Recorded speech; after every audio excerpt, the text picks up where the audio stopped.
Hello, hello, hello. Welcome. It's Friday. Welcome to Let's Get Social. And today we are going to be focusing on Know Me 2092, the pants.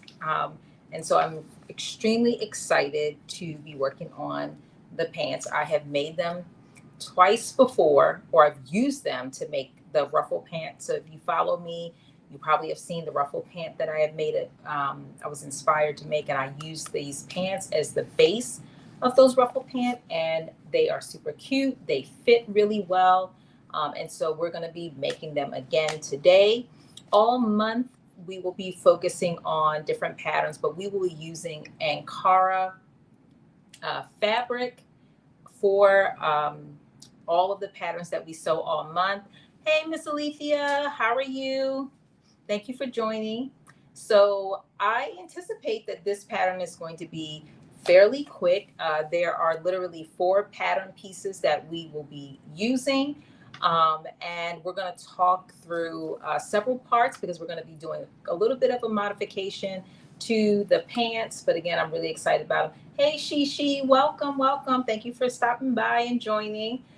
So with that said, we are going to dive right in. Make sure that you share and like, because that will alert people that we are here. And then, of course, if you are sewing along, make sure that you drop it in the chat so that I know and I can answer questions and make sure that, we're keeping at the same pace as much as possible. So with that said, I am going to dive right in. So the first thing I'm going to do is tell you the fabric or show you the fabric. As I mentioned, I'm going to be using Ankara fabric all month. And so I am using this Ankara that I got from Zesty Ankara Fabric. So Grace is the owner of Zesty Ankara Fabric. So if you haven't ordered any Ankara from her, all the Ankara that I'm going to be using this month is Ankara that I got from her. So if you see something you like, you'll know exactly where to get it from. So this is the fabric that I'm going to be using. It is a dark green with some gold, ribbon looking design on it. I think it's going to be super cute for these pants. But I also think it's going to be just the right amount of busyness because I do plan to wear these to work. So that's the other thing. Everything I'm making, I hope to be able to wear it to work in some form or fashion. So, and these, if I finish them and they look great, I plan to wear them on my next work event, which is this upcoming week. So stay tuned. I will try to grab some pictures while I'm there. So again, for those that are just joining, hey, Aisha, we're going to be making Know Me 2092, and we are going to be making these pants. So let me just pull out the instructions. As I mentioned, there are 4 pattern pieces. It's a front waist, a back waist, a front pant, and a back pant. And that is literally it to the pants. Now, the one thing I will mention about these pants, there is a zipper, which I do have to grab my zipper. I forgot to grab it. And there is a zipper that we will be putting in. It's an invisible zipper. Now, these pants, they do have an underlining. We will not be doing the underlining on this sew along. However, I do plan to make these pants again because, like I said, I have made them twice. The fit is like, I love it. Like, these are going to be probably my go-to pants when I have to make pants for a dressier pant for work or something because I just love the fit. So Miss Alethea, no, there are no pockets. So that's one of the other things that I was going to talk about. So I am not making pockets in these pants, but you could definitely add pockets.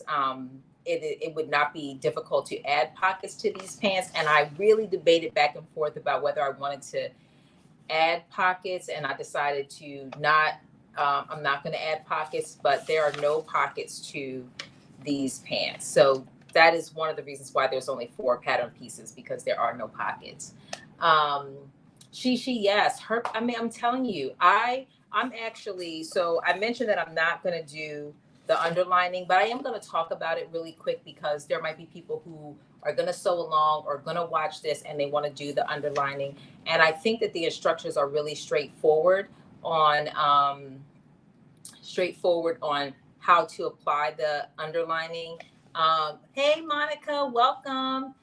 Yeah, no. So Monica said, "Hey, it looks like you're in a new spot, new camera location." So this area that you're looking at now has historically been full of bins of fabric. And if you could see that, you can't see it on TikTok. So let me just turn the camera around so you can see a little bit. That if you see that cabinet back there, a partial view of that cabinet. So that cabinet, I've got 3 of them in this space, now has all of the bins of fabric that were stored literally in this space. So now the floor is open. I can cut things. I can sew in this space. And so the next plan is to really get a desk, table, something. But I haven't made any decisions yet. So I'm just using this little table. I have 2 little tables here that I am using now to kind of sew off of, but eventually I think I'm going to have a table in here. So this is where I plan to sew. It's going to hopefully keep my entire place cleaner and organized, because now I have like one single place where I'm going to be able to sew and keep all my sewing things. So, hey, Rochelle, welcome. Thank you for joining. So let's dive into it, because I think we'll be finished fairly quickly. So the first step of this is to, if you are doing the underlining, which again, I'm not doing the underlining, is to stitch your underlining to your fabric, your front and one of your back pant pieces, your front and back pant pieces. I'm sorry. You're going to stitch the underlining, not to one, but to all of them. So your front and your back pant pieces, you are going to stitch the underlining. You're going to cut the underlining. So when you're cutting your front and back pant pieces, it tells you to cut I think it says, let me look on it. It says, I think it describes it as a lining. Yeah, so it says you're going to cut 2 fabric pieces and 2 lining pieces. So the lining pieces become your underlining that you are using for your pants. And so for those that are not quite, familiar, typically it is like a lace or some type of see-through. And so if you look at the pattern piece that Lynn has, what I assume is that this colorful layer that's on the top is probably like a lacy, I'm going to call it lace for lack of another way to describe it, that is laying on top of the fabric that is showing underneath. And so basically you are cutting the underlining pieces and the pant pieces, you're cutting them exactly the same. You're using the same pattern pieces to cut the underlining, or they call it the lining on the fabric. And then you are going to basically stitch them together. So you're sewing them together around the perimeter. And so that is an initial step that you have to do before you start to construct both the pant pieces together. So just for clarification, you are going to be cutting of your front and your back pant pieces, but also you're going to be doing the same thing with your waistband pieces. So your waistband tells you to cut, 1 fabric piece on the fold and 2 lining pieces on the fold. It's telling you to cut it. You're going to do all of your cutting of your linings and your fabric, and then you're going to take I'm going to call it a lace piece, but it is one of your lining pieces. You're going to lay it on top of one of your fabric pieces, and then you're going to sew all the way around the perimeter. And you want to sew within the seam allowance, because when you piece together the front and the back, or the front waistband to the back waistband, you want the stitching of the lining, you want that all to be hidden. And so if you have any questions about that, definitely let me know, and I can repeat or slow down again for anybody that is going to be doing the version that has the underlining. I am not, again, doing that version, primarily because I didn't have any fabric that I thought would go good with this as to lay over this Ankara. I did not have a fabric that I tried to like mash it up with some lace that I actually have here, but the colors are off. It gets too busy. And so I do want to do it. I just need to find the right combination of fabric to be able to do it. Hey, Lynn, welcome. Hi, Yvonne, welcome. Hey, Belinda, thank you for all the likes. Hey, Lynn, welcome, welcome, welcome. So Lynn has hopped on our YouTube. So as I mentioned earlier, this is Lynn's design. So thank you, Lynn, for stopping by. I was just talking a little bit about that first step of how to apply the underlining. Where I'm not doing it today in this version of the pants, but I do want to do it. So I told Lynn already that I love these pants. They fit really good. This is technically my third time making these pants, and it won't be my last because this has officially become like my go-to pant pattern because I just love the way they fit. It is perfect. It's perfect for me. It fits me so well. And so I'm really excited about being able to make another pair. And also I'm excited about trying to do the underlining as well. Let me see. So Miss Alita said I should finish my yellow pants while I'm watching you. Absolutely. You should definitely finish your yellow pants while you're watching. A multitasker, we are something that I do. So definitely watch and sew at the same time. Look, Rochelle said, yes, please finish those pants because she's sewing as well. Let me know. Drop in the chat. What are you all working on? What are you all sewing? Let me know. I'm always interested in knowing. Hi, RV Beads. Welcome. So happy that you're here. Okay. All right. So let's dive into it. I talked a little bit about the underlining. Again, you're going to do that for both your front pant, your back pant, your front waistband, and your back waistband. You do need to do that, stitching your underlining to your main fabric on all of those pieces. You need to do all of that, stitching them within the seam allowance before you start to sew them together. The other thing I will mention, which I didn't say before, is that the type of stitch that you're going to do is you're going to just basically do a basting stitch. You don't need to like stitch it together the same way that you would do the same stitch length. You can use a basting stitch, but the key is my recommendation is to do that in the seam, within the seam allowance, so you don't have to go back and pick all that thread out. But if for some reason you did not do it in the seam allowance, it's a basting stitch and you can always remove the thread after the fact.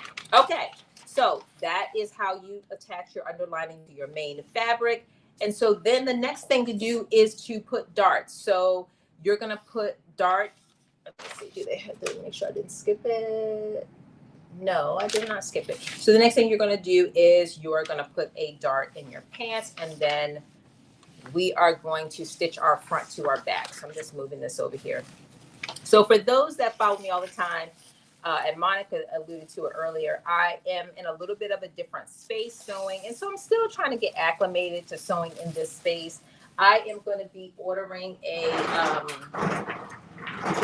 desk, a large desk. I just haven't figured out which desk I'm ordering so that I have more space, because I'm used to having a lot more space than what I have right now. And so I'm, you all work with me. I am, trying to figure it all out. Okay, so on your back pant piece, you do have a dart. I've already pressed them. I just need to sew my darts. So I've already pressed them and marked them. And so I am literally going to just sew my darts in right now. Len says she is rhinestoning a mermaid tail. Oh my goodness. I've never done some individual rhinestones, but I can only imagine that that is a time-intensive effort.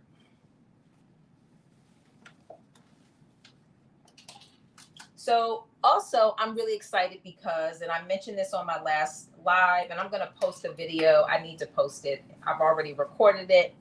I just need to post it. I am sewing on my Burnett B38, which I absolutely love. I won it at Baltimore Frogtails. So shout out to Domesticity in Baltimore and the Baltimore Frogtails for their collaboration in giving away this machine.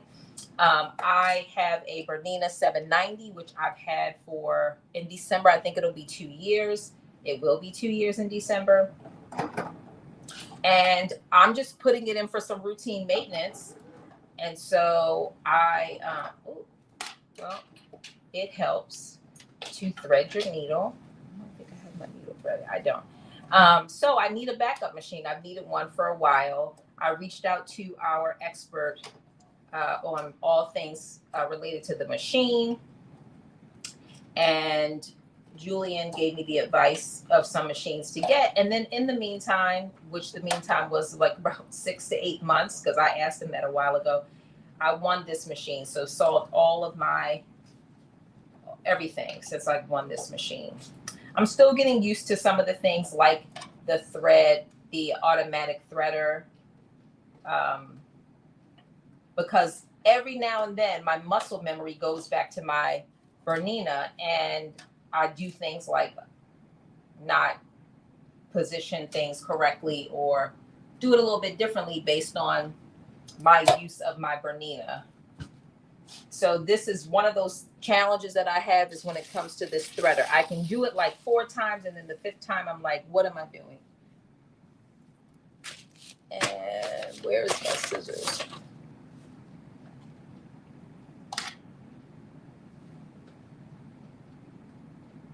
So I am now, this has an automatic threader on it, but I don't always do it right. So sometimes it works for me, and sometimes I just need to stick it in there. Okay, here we go. Thank you, Rochelle. So this fabric I got from, so Rochelle said that she really likes this fabric, and I got this fabric from Zesty Couture Fabrics, I think is what it is. Grace's, this is Grace's, from Grace's fabric store. So all the fabric that I'm going to be using this month is coming from Grace's store.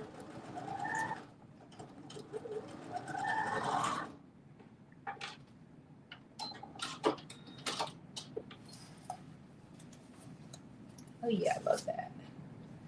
So got one dart in. So the other thing that I did too, speaking of Julian, so I reached out to Julian because I realized that I wanted to try to do some pattern matching with this, with this fabric. So I'd never done pattern matching, especially, you could see this fabric, it's got a lot, it's got a lot of pattern to it. So I kind of had an idea just from, I don't know, just from kind of logically thinking, like, how would it go? And so I just sent Julian a little video and asked him a couple questions about pattern matching and making sure I was on the right track. And he validated that, the main thing that he does is he lines up all the notches. And so that is one of the ways. But he brought up a really good point, which is, did my needle come, my thread came out.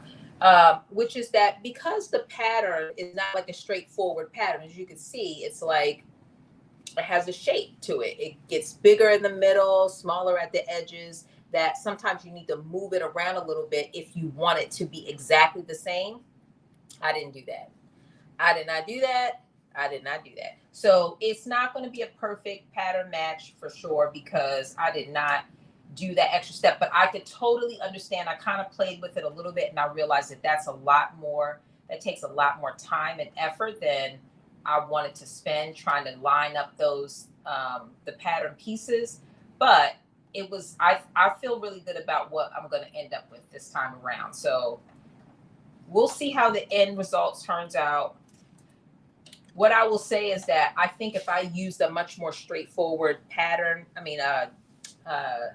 design, it might have been a little bit, might not have had to take that extra step of lining up the pattern in the way that he was describing.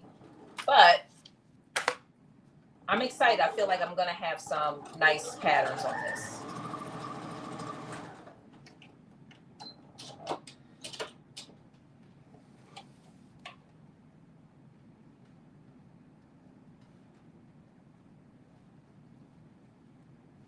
All right, there we go.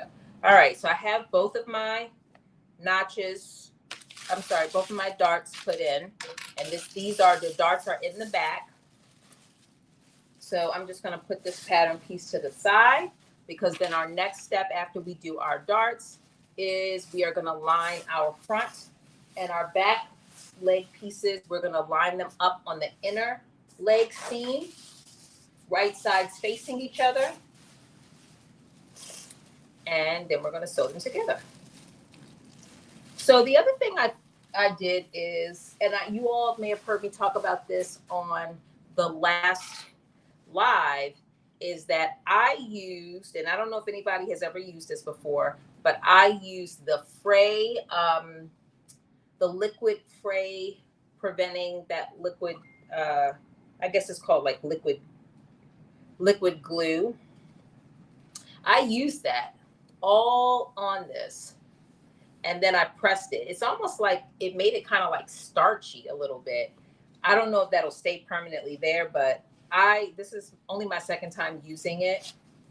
And so I did not serge my edges this time, which is what I would normally do when I'm working with Ankara. I normally would serge it, but I did not serge, and I did not use my pinking shears. We're going to see how well this Fray stuff works. I used it on the bags that I made last week with Elizabeth, and not that I'm washing the bags or anything, but it seemed to do really well. I could definitely see. And Elizabeth kind of said, yeah, I'm assuming used it because she said, yeah, it really works. So I used it for these pants, and I like it. I mean, so far, we'll see when I wash it, if my pants fray, I'll let you know. I might go in and do some serging on it after I wash them, if it frays. But hopefully I won't have any problems. Fray check. Yes, thank you, Rochelle. That's exactly what it was called, Fray check. Have you used that? Anybody ever used Fray check? Is it going to survive the washing machine? Let me know. Yes, Miss Alethea, Fray check. Look, you all are all over it. So I guess I'm the last one to the party. Crazy thing is, I have like 3 I did a major clean, and I got like 3 different brands of it, and I've never used it. I don't know what made me buy it. I think it was probably at the counter, and I was like, oh, let me buy this, and never used it. Well, I used it when I was making the bag and last week, and I kind of liked it. I was like, okay, this is working. So this is my first time. Okay, let me see. Okay, Chris said I use it on my buttonholes, never tried it like this. Okay, that's a good, I didn't even think about using that on buttonholes. Okay, definitely have to try that. Okay, D, hey D. D says I've never used it. Okay, well, I'm gonna let y'all know, because the plan is to wear these pants this week at my work event. And when I get back, I'm going to wash them, and I will let y'all know how the inside looks. But right now, I'm telling you, this thing is like so sharp. It's like sharp, crisp and sharp, like it could cut something. I just laid it out on my cutting mat and just traced all around the perimeter. It has like a little pointed spout on it. Traced all around the perimeter. It took probably like 5 minutes to dry. And then when it dried, I pressed the whole thing on just the edges. And then now it's like kind of starchy, like, which is okay with me. I don't have a problem. Okay, Monica said buttonholes for sure. Spell check. I do use it on buttonholes as well. Okay. Yeah, I haven't ever used it on buttonholes, but now I will, because I could definitely see the same way that it worked for my purse, my bag that I made. I can definitely see how it would work on a buttonhole the same way. All right, we got one front to the back pin, and now we are stitching 5/8 seam allowance.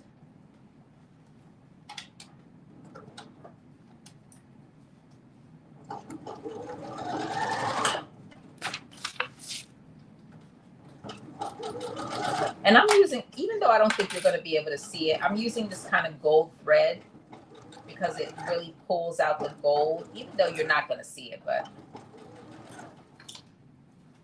I just like the way it kind of accents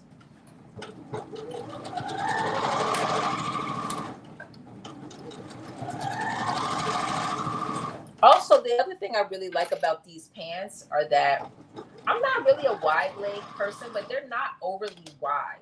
So if you know, if you see like, if you're not a person that doesn't really like wide leg, I like these pants that are not super wide. I really feel like they just complement my body shape really, really well.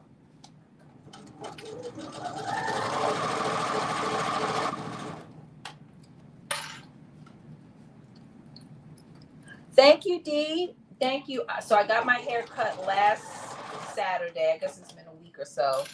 And it's kind of flat now. I haven't done too much to it. My hair is like really thin, so it just, so I'll tell you the trick. And so Dee, you do hair, so you probably know this for people that have like thin hair like mine. Did you know the trick about dry shampoo? So how it can give your hair like more fullness to it or whatever. So I just did that earlier this midweek. Let me see. Lynn said bows and ribbon ends. Yes, I could totally see how it would work. Look, I never thought about using it, but now I'm like, those three tubes that I have are going to be used because I do buttons. I work with ribbon. So more use than just on the pants. So we'll see. I'm going to let y'all know how the pants work out, how it works with garments, rather. Worst case scenario, I will definitely take my serger out and use my serger because your girl loves a good serge edge. All right, so I'm taking my other pant and I am pinning the crotch or the inner leg. I'm going to use my clips and pin this. The only thing I will say about using the fray check is that you definitely want to make sure that you lay it somewhere where, even though it dries really quickly, I realized very quickly that you can't just leave it on there because it will stick to your mat. So once I used that to kind of put the fray check on, but then I laid it across like a table where it really had very minimal contact with the table. So just so if you haven't used it for garments, that's the one thing I would say. You don't want to leave it there and it dry because then you're going to be ripping it off of your whatever it is that you lay it on. So you want to give it only takes like 5 minutes or less. It dries really quick.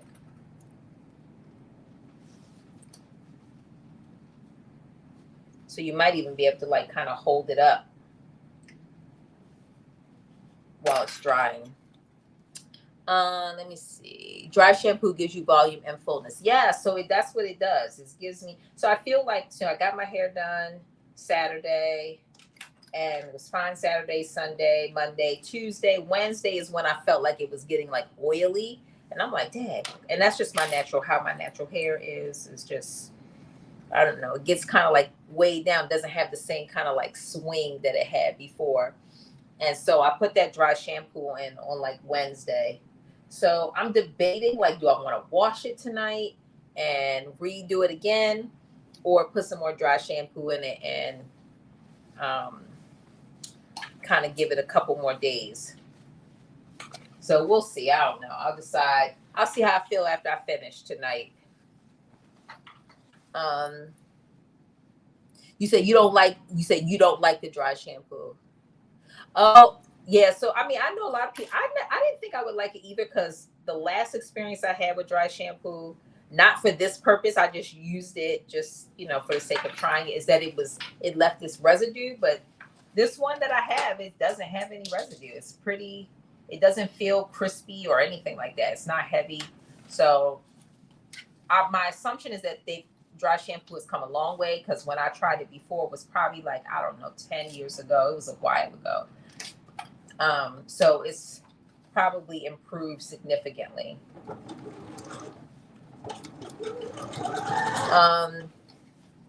So Monica said, oh, when you are doing your freight check, you can lay your garment or whatever on a piece of wax paper. Great idea. That's probably something, I don't have wax paper, but something that I would definitely invest in, because I do see myself using this more, but especially how quick it was. It's quicker than serging around the entire garment for sure. And so if it gives me the same lasting effect, then I will definitely this will be my go-to thing I will do when I'm working with certain types of fabrics. My purse that I made was with jacquard fabric, and it worked really well to stop the fray on that.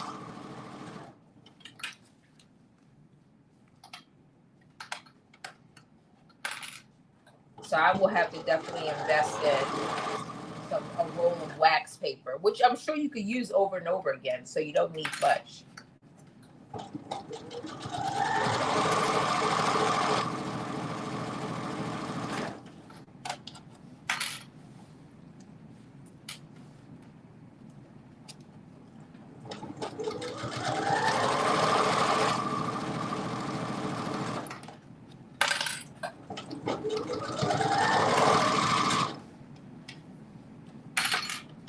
All right, last little bit.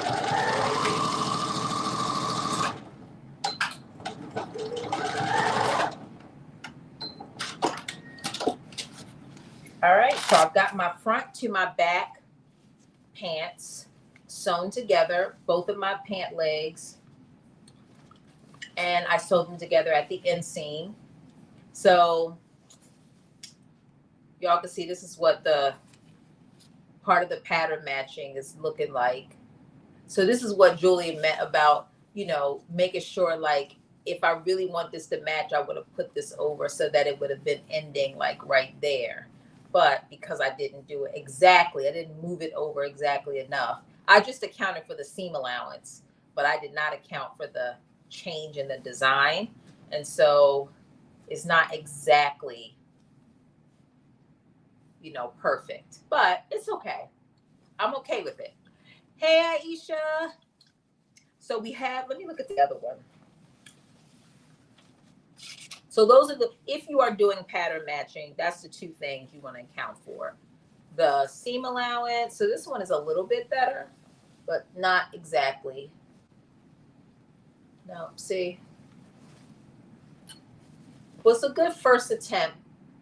You could see that. It's not exactly right, but it's okay. I'm okay with that. So if you are doing pattern matching, got to account for the actual design itself, and then account for your seam allowance, and then use your notches to like match up where you want to place the pattern, where you should be placing the pattern. So it definitely is a few extra steps that you got to think about. Okay, so now we have our front to our back leg attached, and then the next thing that we're going to do is we are going to stitch the center seams together. So right side's facing. So here's, so my right side is facing you. And here is my other. So this is the wrong side facing you, what you're seeing. I'm going to match up my center seam. So I have, let me just show you this. So this is my, like what I like to call my U. So I'm matching up my center seams here.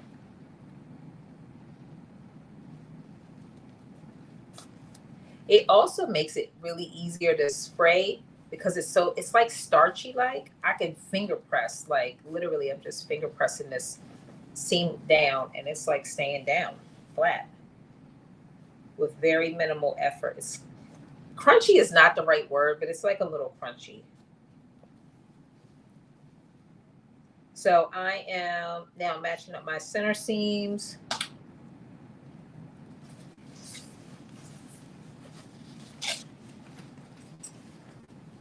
All the way around. So I don't think this is going to be matched up well,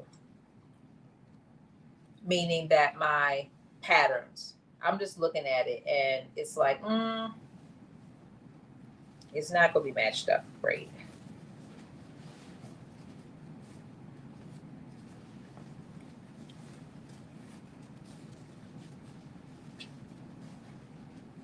Let me just make sure that I did both of these on the right side. Yes, okay.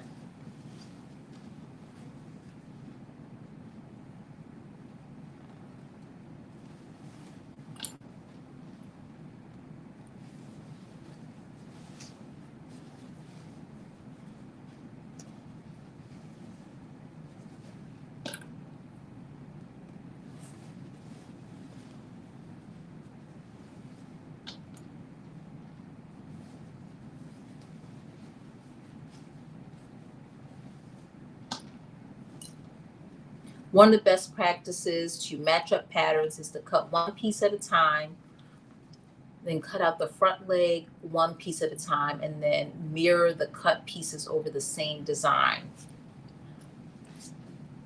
Miss Alethea, oh my God, that just sounds like it is going to be intense. But I'm going to try it. So every week I am going to make an attempt, because I'm using Ankara fabric every week. I'm going to make an attempt to do some pattern matching. Hopefully by the time we get to week 4, I will have developed some skills. So I'm going to go back to your comment and I might hit you up.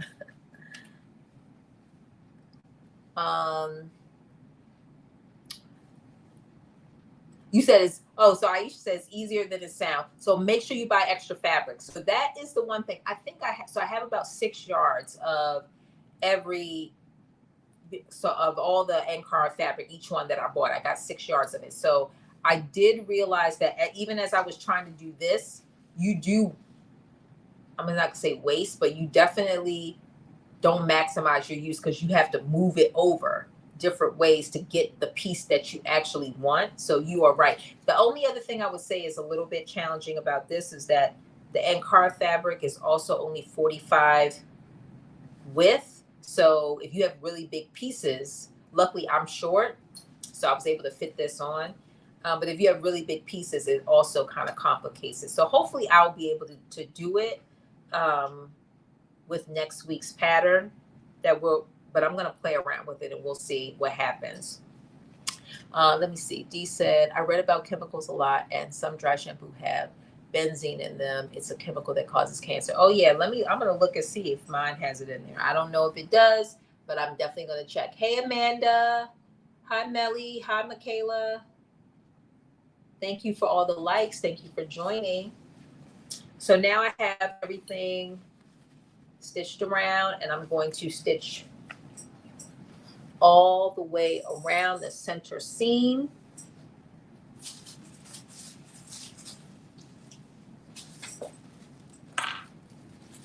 I have another bobbin ready to go just in case I need it.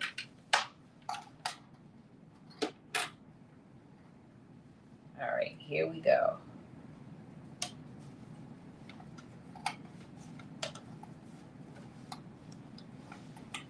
Here we go. So this I talked a little bit about the zipper. This does have a zipper.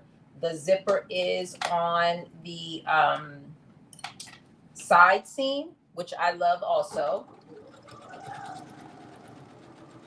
I mean, these pants are just, I like so much about them.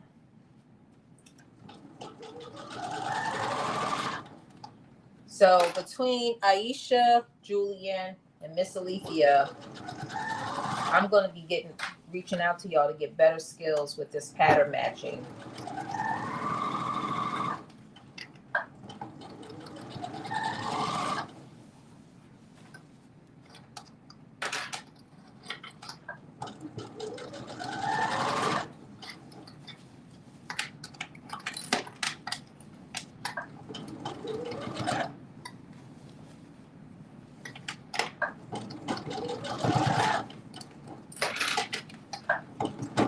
Love my new sewing machine. I'm telling you, I really like it a lot. It's a great backup machine.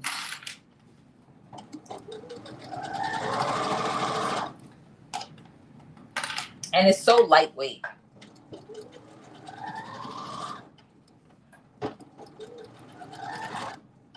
Ooh.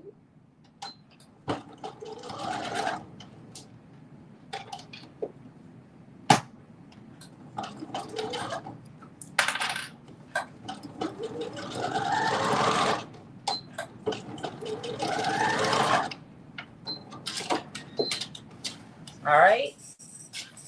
Center seam is sewn. And as I mentioned before, there are not pockets.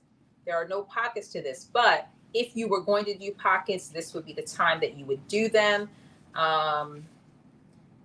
You would put them, attach them to the front and the back, right sides facing. So you would basically align, find out wherever you want those pockets to go. And you would attach them right sides facing. In other words, you're going to be putting them on before you sew up your side seams. But because we're not adding pockets to this, we don't have to take that step. But this would be totally what you would be doing at this point. So let me just show you what I'm doing. So here's my center seam. Oh, sorry. Here's my center seam sewn up. Now I'm literally going to take it and go in the opposite direction. So this is right sides facing out, but because we still have to sew the side seams, we don't want right sides facing out. We want wrong sides facing out. So I'm literally holding the piece in the center and then flipping it to the other side so that it is wrong sides facing out. So you can't really tell on the camera, but this is the wrong side now facing out. And so the next thing we're going to do is we are going to stitch up the side seams. So I'm going to pin the sides together.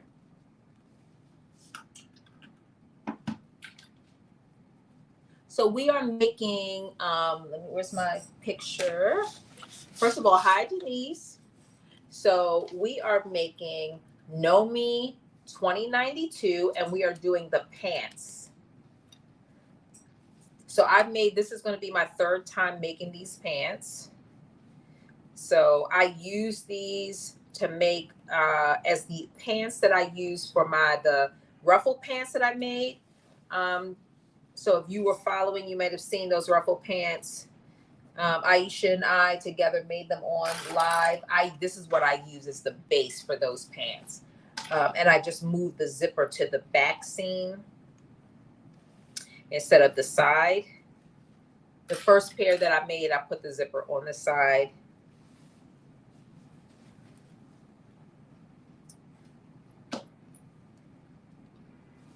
So Miss Letha, you said pattern matching is much easier than I think. I feel like once you learn all the little tricks to it, you definitely will do it. And the thing I think about is I like to use every single piece of fabric. And so what I'm going to struggle with is, even when I was doing that little bit that I was doing here, which I don't think is going to work out to the way I wanted it to, but that's okay.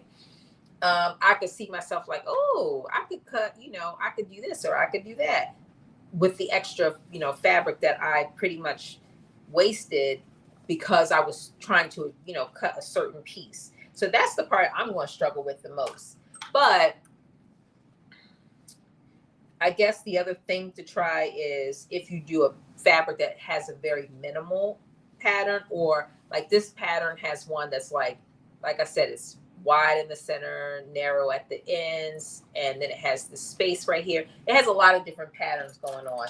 And so if I use a pattern that has less variation in it, it probably is easier.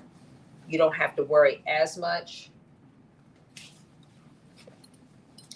So that's the other thing. I'm gonna look in there, look in of all of the fabric that I bought and see like which one is gonna be the better one to do.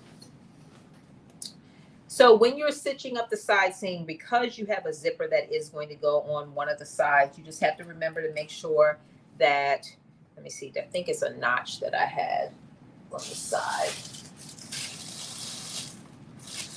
It is, yes, it is a notch. You want to make sure that you do not stitch above that notch. Otherwise, you're going to, or if you do a stitch, I'm going to be using tape, so I'm not stitching it. But if you do, you could do a basting stitch above the notch and then do your regular stitch below, and then that will give you what you need to install the zipper. There again, it is an invisible zipper, so which I also really like. I think I'm breaking these clips, like I'm going through them now more.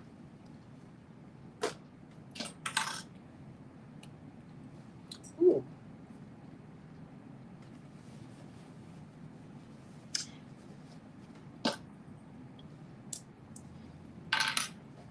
So these pants, like I mentioned earlier, are really straightforward.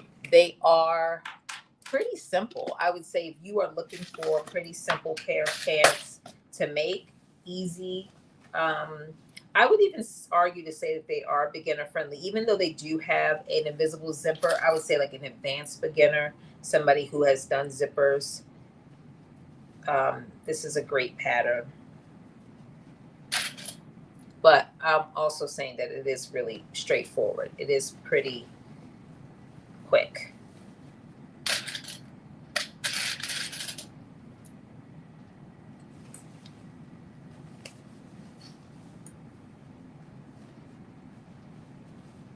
I almost feel like I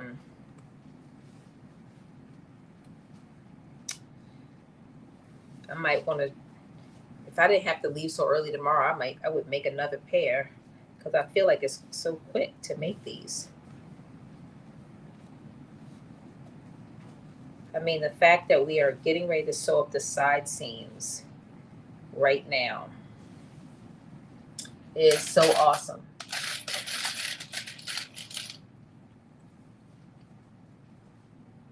You should have put your red ruffle pants on display.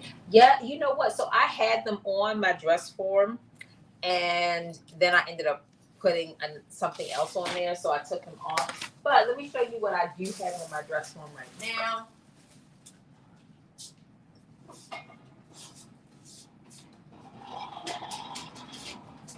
So can you see? So this is the sassy sweatsuit. This is Dee's sassy sweatsuit. Let me put it over here so you can kind of see it a little bit. Super cute.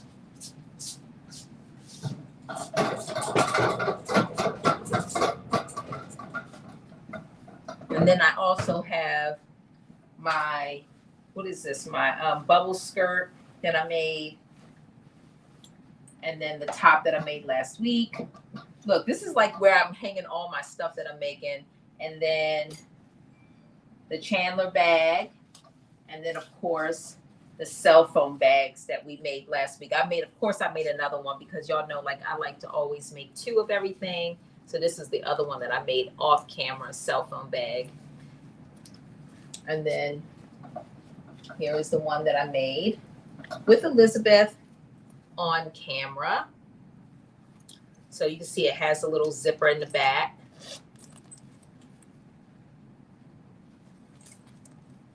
This is so cute. I feel like this is like a great Christmas gift if you were giving somebody something. Has the card holders in it, the magnetic snap. It's just so cute. So this is what I have on my display. And I actually today, in my free time, earlier today, I'm just taking a little, I'm showing y'all all my little makes that I have.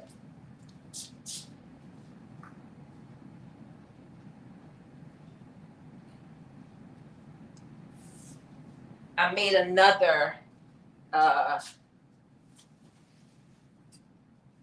sassy sweatsuit, but I made it in this other color, which I love. I feel like it just matches my skin so well. So I'm thinking about modifying the pants a little bit to put elastic in the pants at the bottom. I haven't decided yet, but anyway, that's what I did earlier today. Early today. Okay, so I have clicked all the sides. Oh, let me see comments. Okay. Hi, Lala. Welcome. Thank you. Thank you. I feel like I should have did a little bit more before I got on live so you could see the actual how it was really looking. May have said, but is that, yes, it is velour fabric. It is, and it's so nice. When I tell you it's, so you know velour is, all velour is not the same. It's not the same. It's not the same. But this velour, it is velour. It is, and it's so like, it's just so nice. Really, really nice. I love it. Both of these, same company that I got these from. And then I have one more color, so that I don't know what I'm going to do, but I knew I was going to make the sweatsuit with both of them. But the Sassy sweatsuit is super cute, super, super, super cute. I love it. It fits so well. It's nice. It's so cute. So in fact, I think I'm wearing I'm wearing this one to the airport tomorrow. I think I'm putting it on to the airport tomorrow. Okay. Let me see. It says, no. So she asked, is this from Juicy Couture? It's not the Juicy Couture. I ordered it off of Amazon.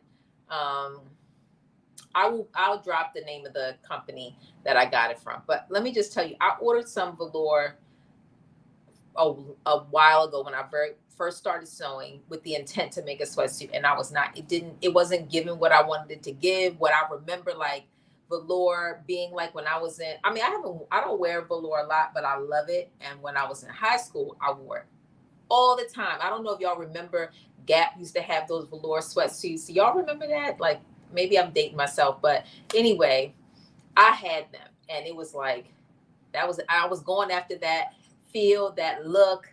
And so I went out and bought this velour. I got it in here, one of these little things somewhere, and I'm not going to probably ever use it because it's not giving.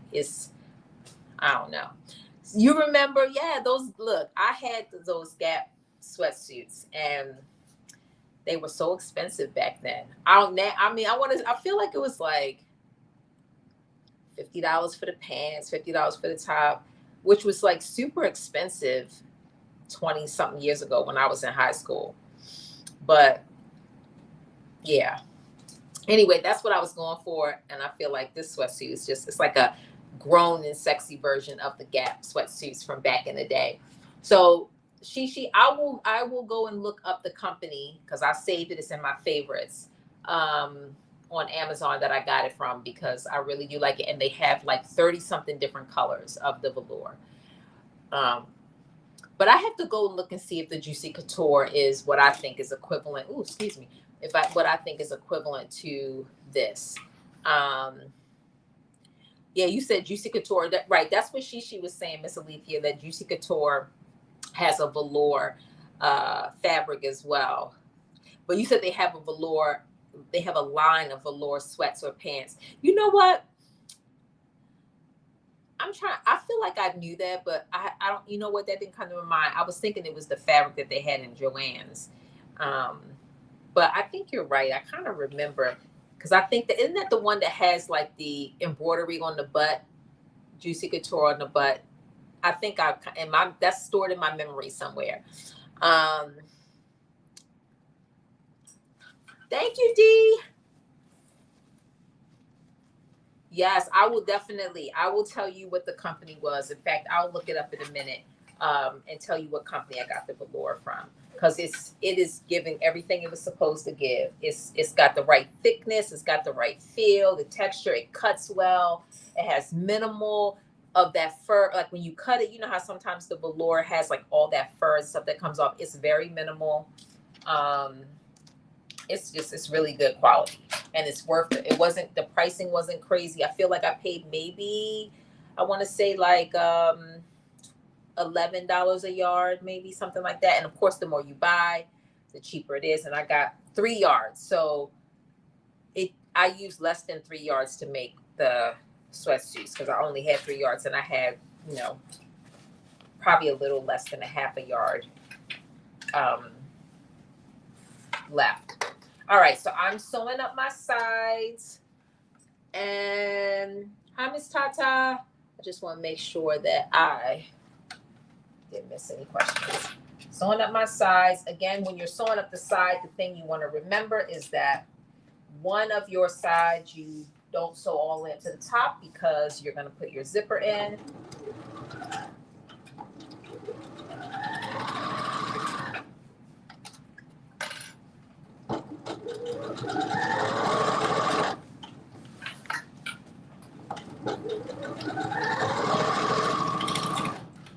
I don't know if I said this already. I think I did, but I plan on taking these pants with me on my work trip and wearing them.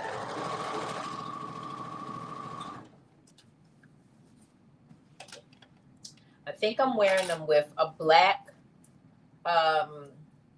like sleeveless turtleneck and a black blazer. Just to kind of tone it down a little bit because I am going to be wearing it to work.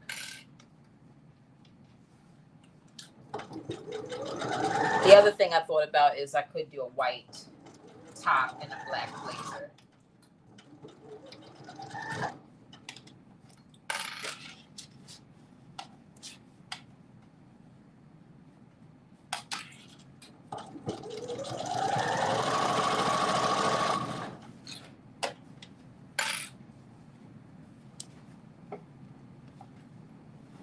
Just making sure my edges are lined up.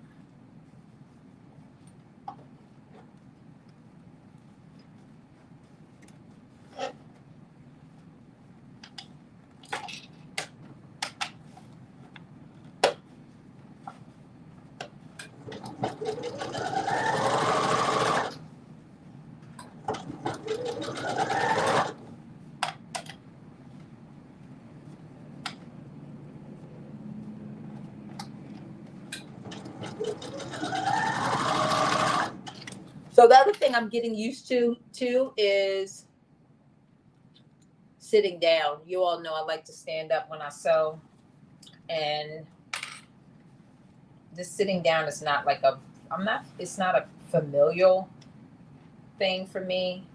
So as I'm picking out desks, I'm trying to figure out, although one of these desks I have here does rise up, this one does. It does rise up a bit.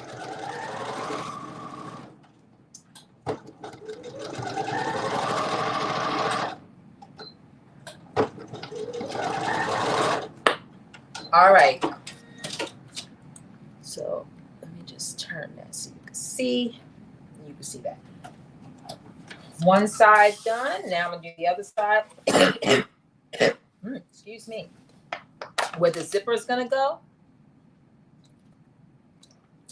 Let me see. You said I didn't think our Joann's carry a Juicy Couture fabric.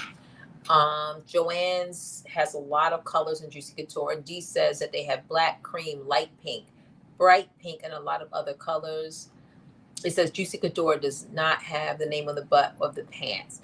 You know what? Yeah, so I don't know why I was thinking that the Juicy Couture pants, the pants that are already made have it like embroideried on the butt part, but that could be, maybe that's another pair of pants that I'm thinking about. You said I have some Juicy Couture sweatsuits and they are comfortable.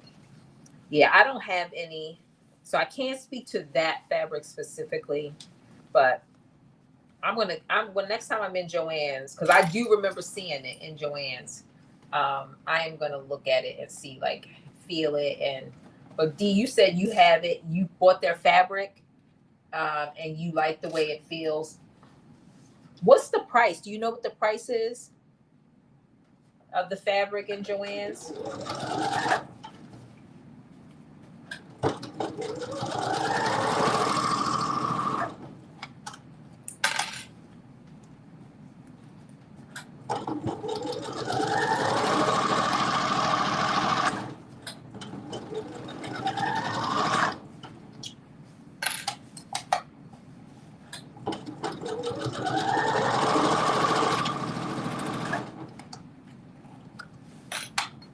Anybody know when No Me patterns are going back on sale?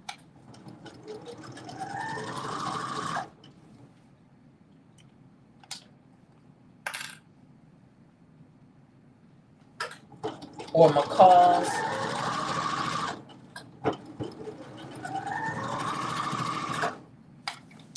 I was in Joann's yesterday getting some uh, elastic for my pants because I used all the elastic that I had, which is crazy to me.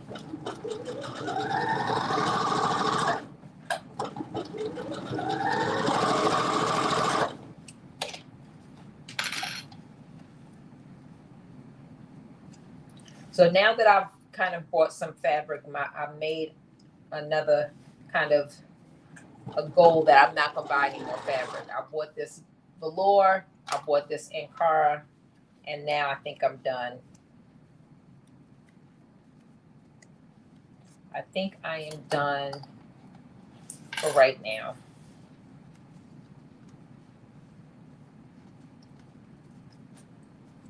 All right, I'm doing this last little piece till I get to the notch.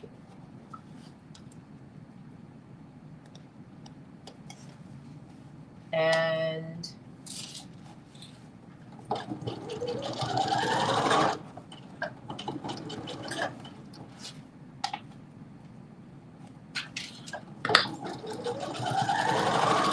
now I'm going to do a quick little back stitch.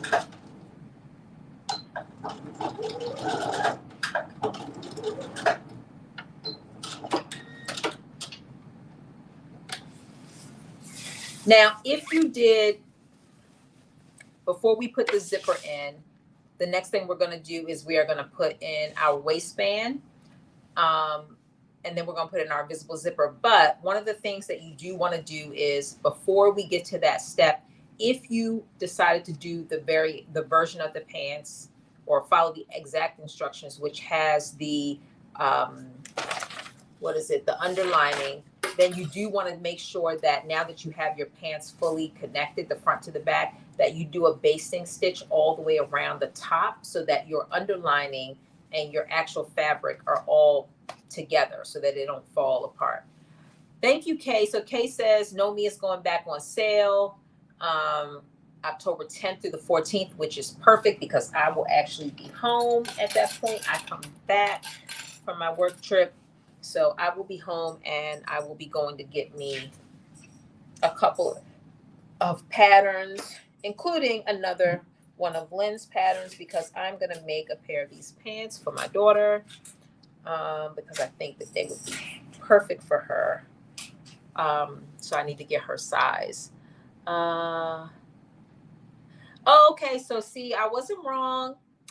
Mo Baby said that back in the day they had sweatpants with juicy on the butt. I knew it. I was like my mind, that was buried in my memory somewhere. So thank you, Mo Baby, for remembering that. Okay, I wasn't 100% because I didn't have them because I was not allowed to have those kind of pants when I was in high school. But I do kind of remember those pants being, and they might still be there now. So D said Juicy Couture velour fabric is $11.99 a yard. Okay, so that's about the same price as what I paid for this fabric that I have. But you said on sale you got it for $4.99. Well, you can't beat that. I mean, if it's good quality and it's what you want, you definitely can't beat $4.99 a yard. So that's a great price. So yeah, thank you. Hey, Cindy, welcome. Okay, so the next step is we are going to put on our waistband. So we're going to take our pattern piece 9 and our pattern piece 10.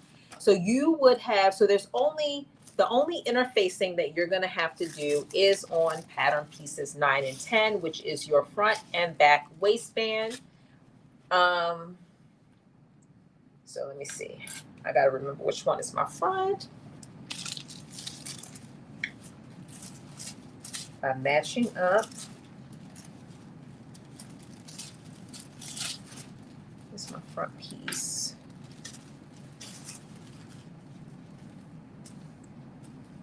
Okay, so this is my front waistband.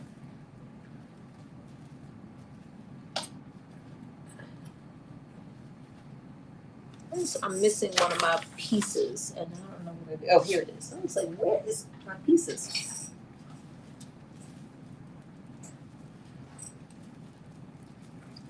So here is my front, and let me just see, make sure this is my other front.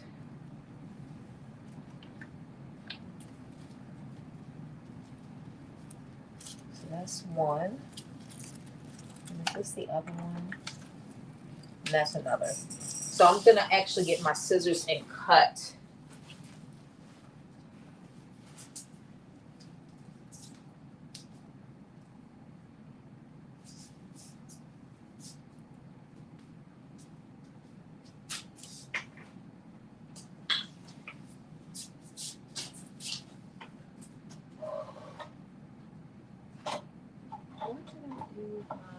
I'm looking for my scissors. I put them somewhere now. I don't know where I put them.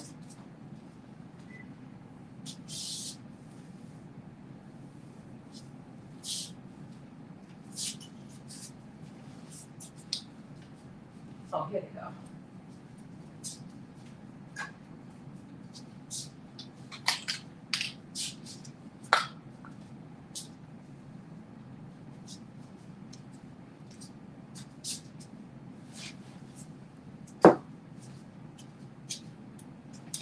So I made my waistband pieces a little bit larger because initially I thought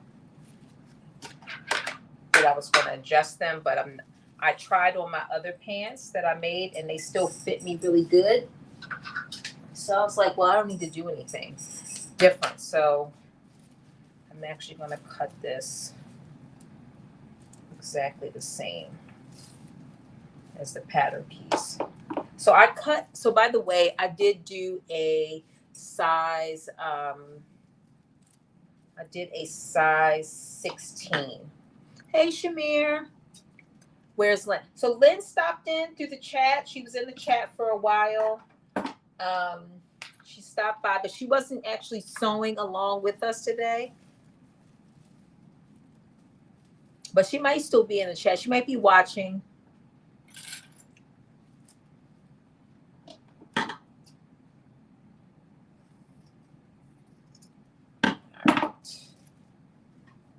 And where's my piece number 10? So let me just make sure that this is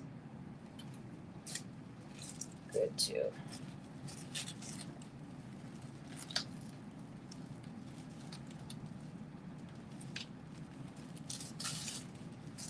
Are you back from your trip, Shamir?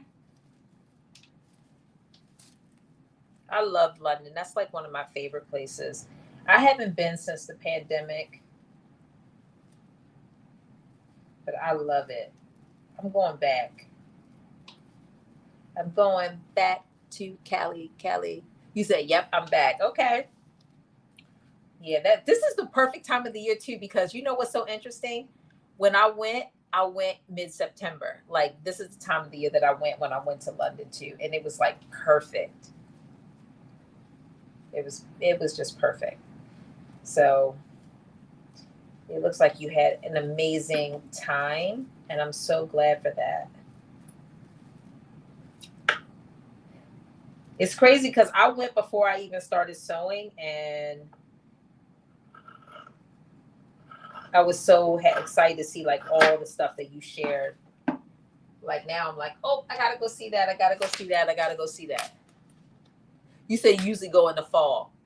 Oh, look, Lynn is here. Shamir, Lynn says she's here and she's watching.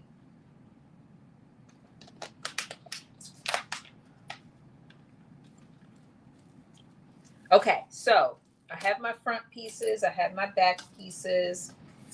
And the first thing that we are going to do is we're going to stitch the front waistband to the back waistband on the right side seam. Let me just make sure what side. Which side did I put my... Oh, you know what? I did do it on the right side because I followed my notches. Okay, I just want to make sure that I did that right. Thank you, thank you, thank you, thank you.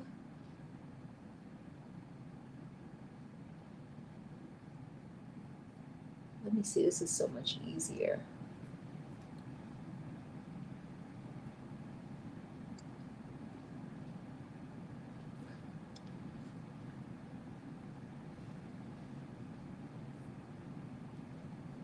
Yeah, I'm always like, when it comes to cutting my hair, I love my hair long. So I'm always hesitant to cut it.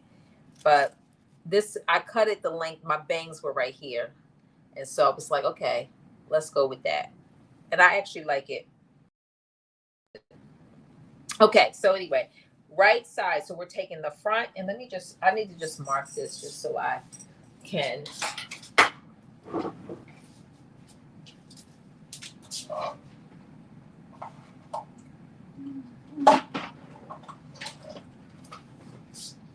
I want no, I don't want no mistakes when it comes time to put this on. All right, so this is 10, which is the back. I'm just going to do a 10 here and a 10 here.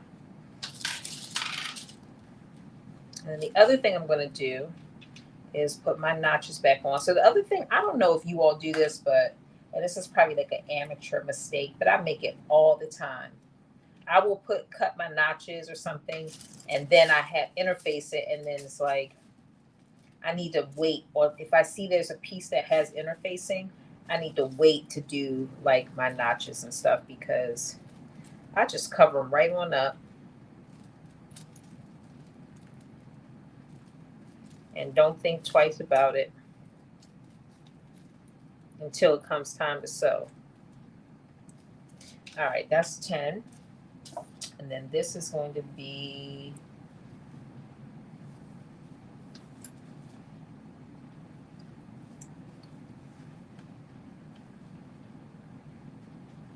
9.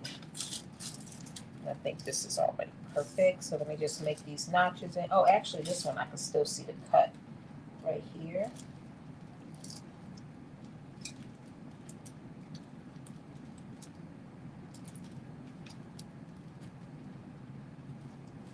And let me just put the number 9 on here just in case.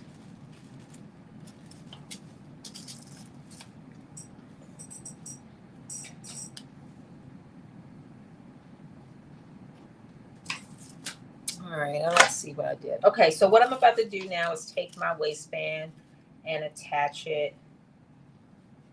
Take one.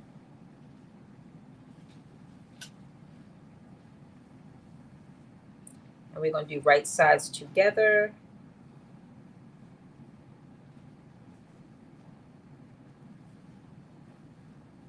We're going to sew it on the right side.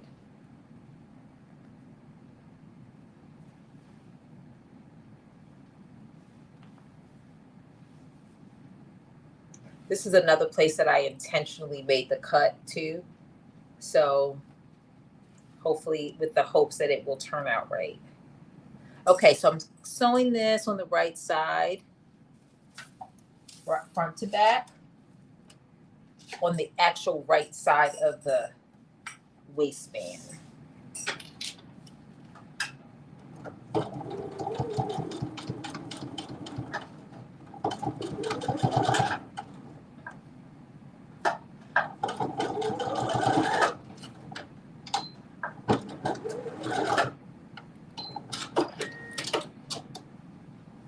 Thank you, Miss Alethea. See you later.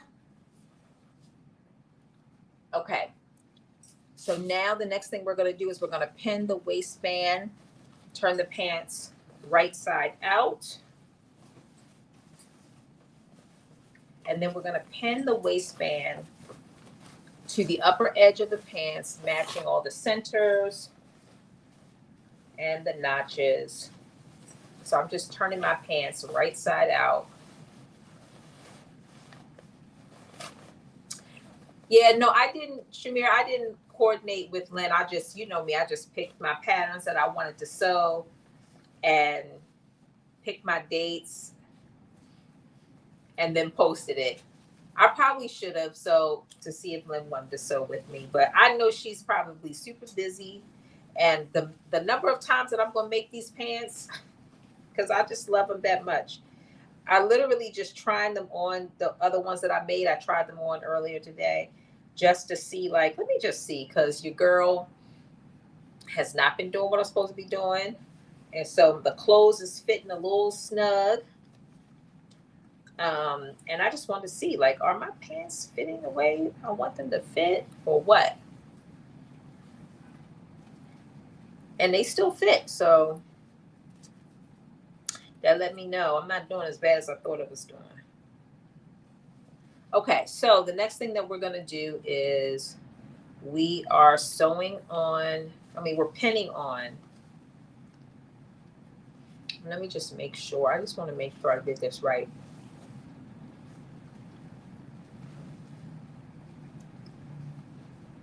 Yep, that's right. So I'm literally, oh, that's why. I'm headed backwards. Right side to right side. I'm going to pin the waistband all the way around. Just see.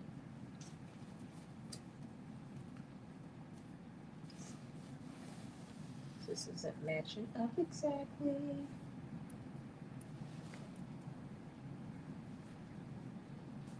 This is what my struggle with waistband.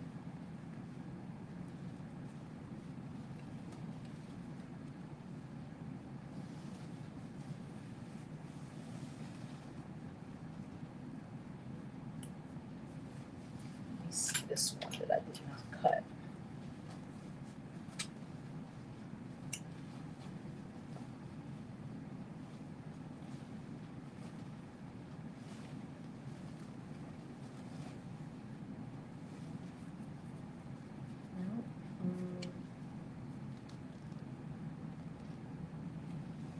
All right, let me just double check my seam allowances because my pants are a little bit wider, and sometimes that happens when you don't keep up with the seam allowances, or it's like off a little bit.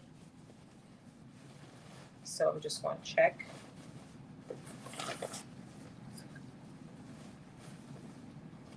And make sure, because all those little bits off add up in the end, and it's just like a half an inch short. So I'm just going to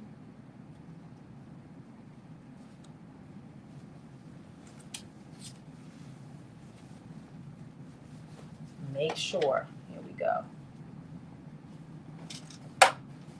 And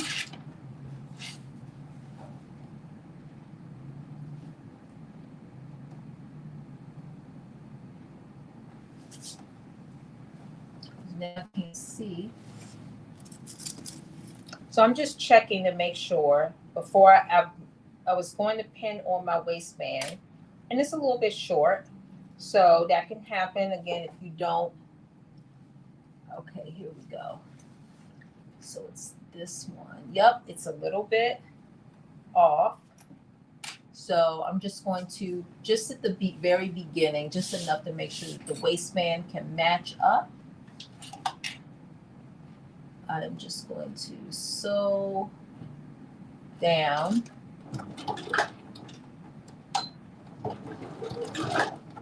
Oh yeah, that's off.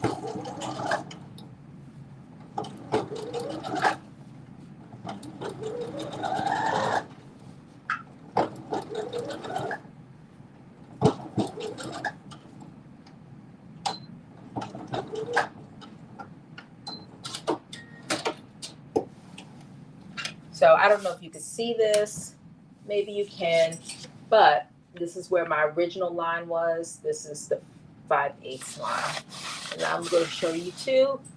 This was my original line. This is the 5/8 line. So that little bit is why my waistband did not fit. So I need to check the other side too, because, and again, this is a newer sewing machine, so had to see where the 5/8 mark is. And same thing here. So so these pants are going to be off a little bit because I did not sew them at 5/8 like I thought I was.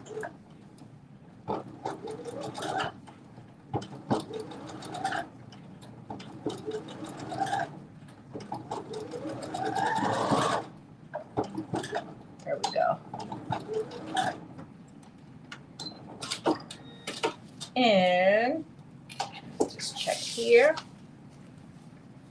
Well, let me check. Before I do anything else, I'm just going to check my waistband just to see.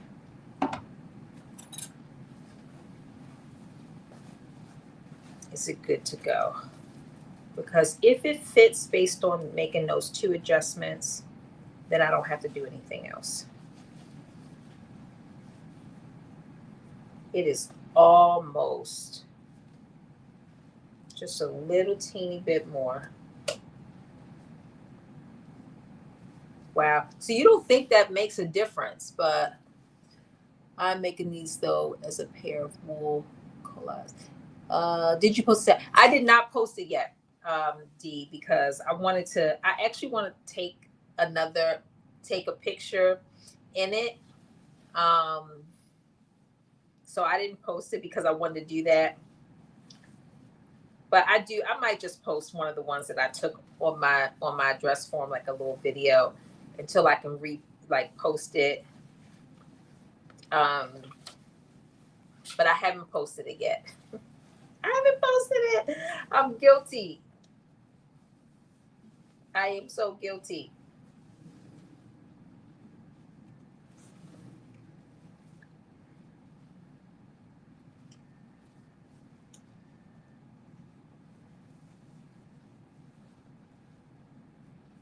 Let me just see this real quick.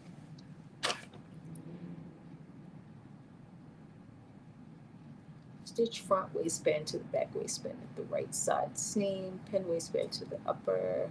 Pants matching centers, notches.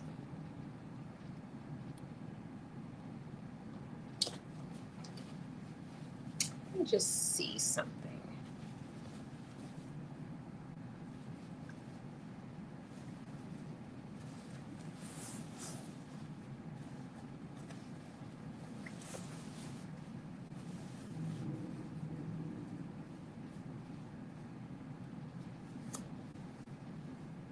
All right, yep. Okay, I'm just doing the same thing to the other side. 1, 2, and I need to do it right here. The center. The center.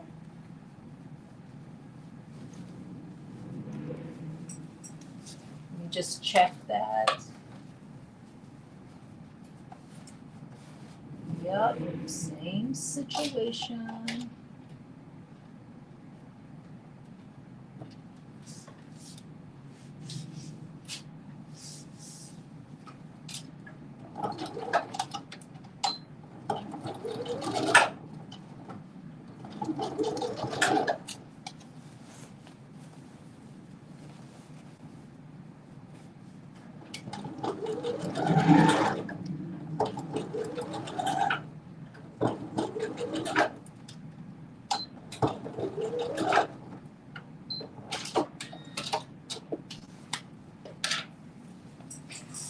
All right, I think that I have closed all of those. So it should all line up now.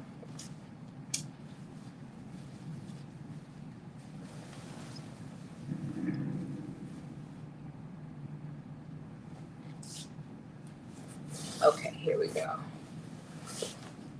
All right, so for those that are just checking in, let me just tell you what I was doing. I was literally my waistband did not fit on. And so part of that I knew could happen just because I had that problem before, not with these pants, but with others, that it can happen when you're not really precise about your seam allowance. And y'all know I have my new sewing machine that I'm sewing on, and I thought that the 1/2 inch was the 5/8 line, and it was not. So there's that.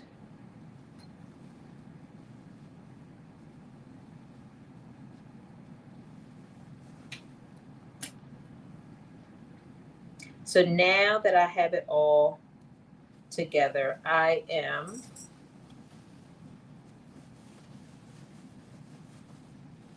now clipping the waistband right sides together.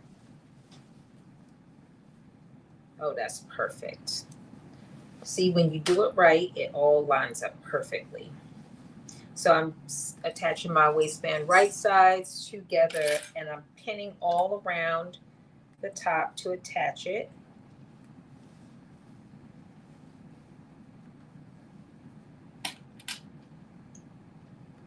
And then I'm going to stitch all the way around the top.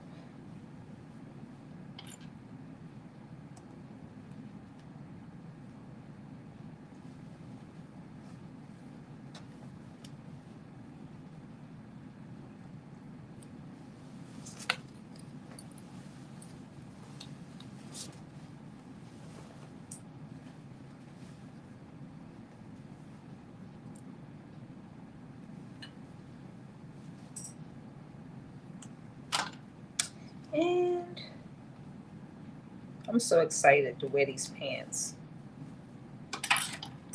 So we are only 1 hour and 26 minutes in, which is great.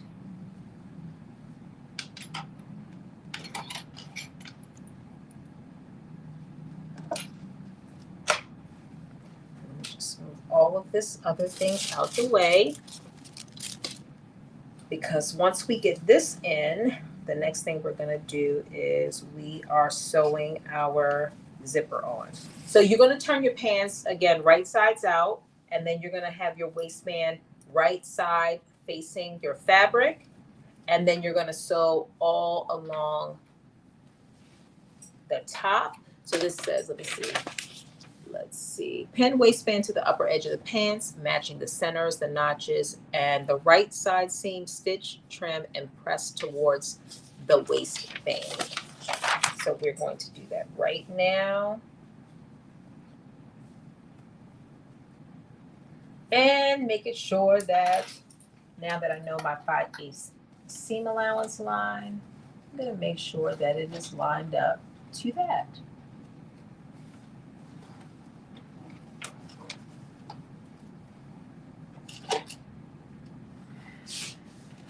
There we go. There we go.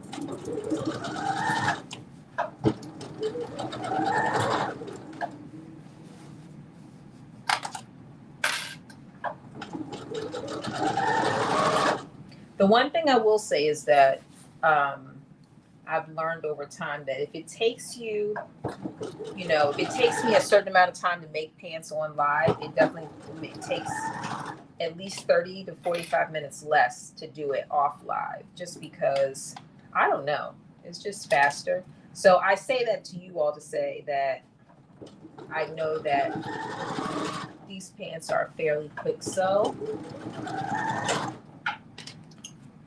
And so I definitely think if you're in a time crunch, you can make these really quickly.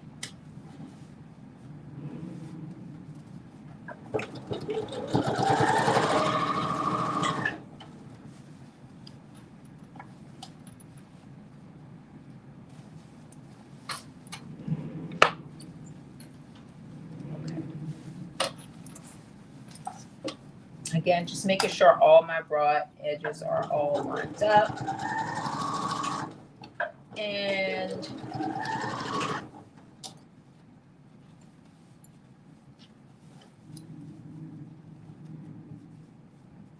there's no kind of bunching up underneath.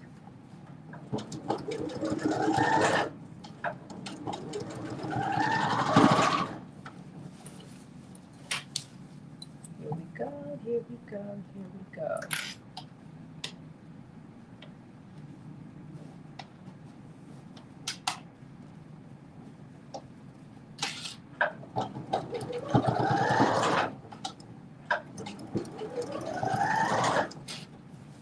Almost to the other end.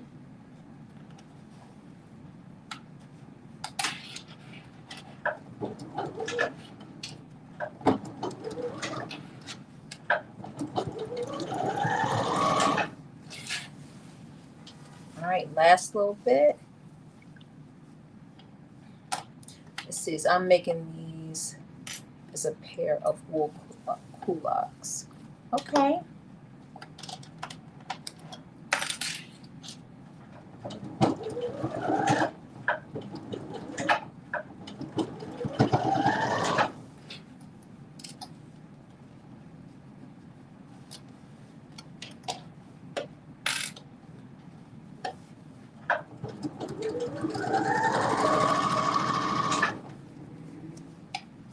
All right, last little bit.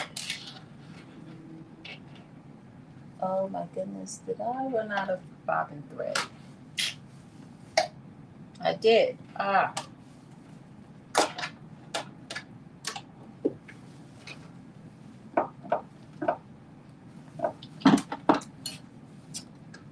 So I need to put more. I need to put another bobbin in here, which I have.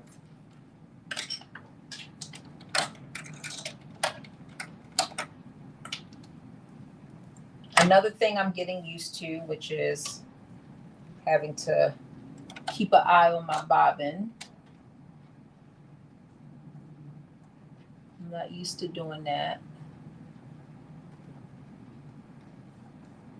Oops. So I had another bobbin ready to go. And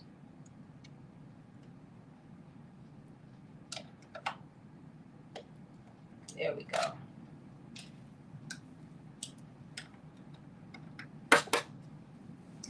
All right. So here we go. Let's pick up right where we left off.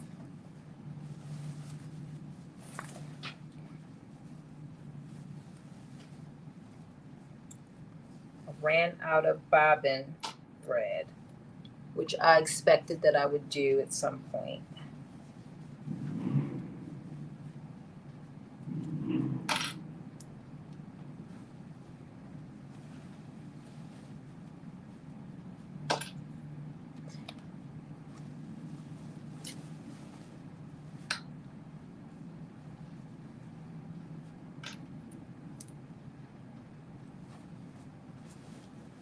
All right, here we go.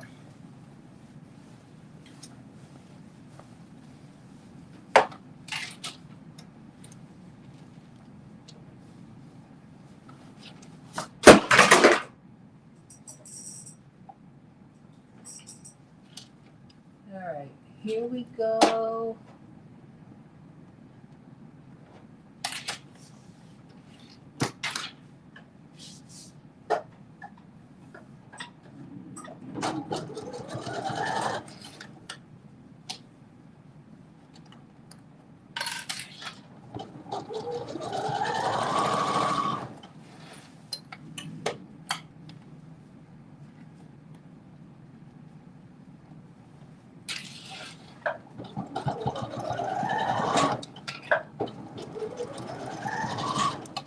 All right, last little part. And then we are going to be putting our zipper in.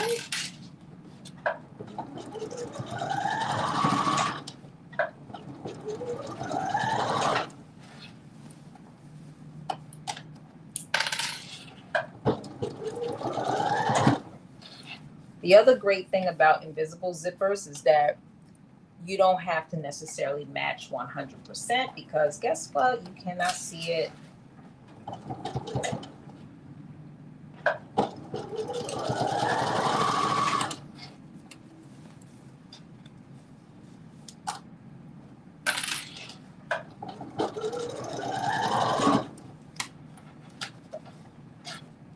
All right, here we go.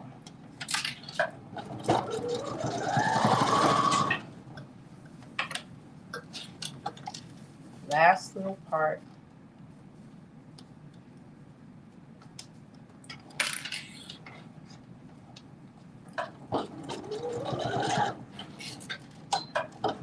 Back stitch, and there we go. So I have now stitched my entire waistband on. So this is what it looks like on my waistband.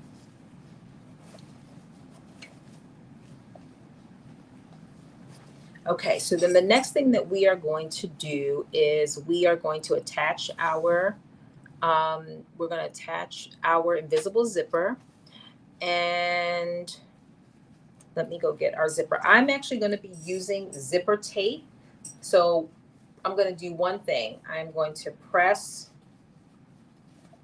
turn my pants right side out, number one. Because it's easier for me to install my zipper that way. And then I'm going to press this fold part. Press the seam allowance right here in that side opening, because that's going to help me know where to apply my zipper tape. So I'm going to press that, and then I'm going to just press the seam allowance on my pants as well. So let me get my zipper first, and then I'm going to get I'm going to press really quick. So give me like 2 seconds, and I will do that. But I'm going to be talking to you, but you're not going to be able to hear me.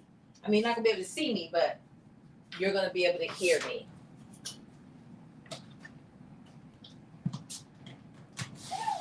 So first thing is first, I'm going to get my zipper.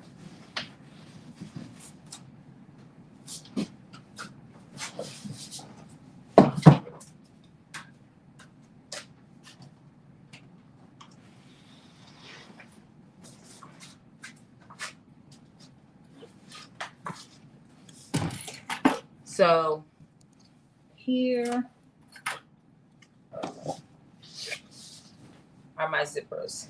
This whole bin is full of nothing but zippers. I got so many zippers. And like I mentioned before, I think I'm going to try to probably use like this gold, because I know I don't have a green. But you're not going to see anything. The only thing that you are going to see is the zipper pull, which will match. So I think that's a great color, because again, all you're going to see is the zipper pull. So that you can see that. You see that? I feel like that's a great match for a zipper. So and then let me just press. I already have my iron on. So I'm just going to press this really quick so that it is easy to apply the zipper tape. So that's the other thing I have to work on is when I pick my desk, a desk that I can also have a table that I can also have my ironing station at. So I still haven't figured that part out. How am I going to iron? What kind of space do I need? How long does it have to be? So I'm open to suggestions for how other people have it set up. The other thing too is to not even worry about being able to iron the table, just get an ironing board that I can just pull out when I need it, which is every time I sew. So that's the other option. So if you have any suggestions, drop it in the chat so that I can, hear your thoughts about what works best. What do you do? How do you manage your sewing setup? Would love to know.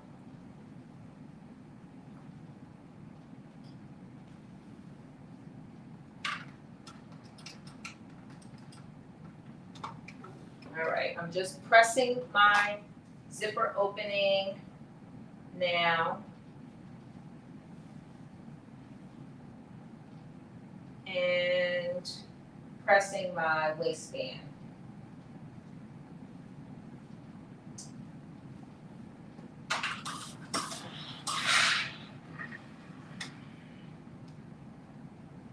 All right, here we go.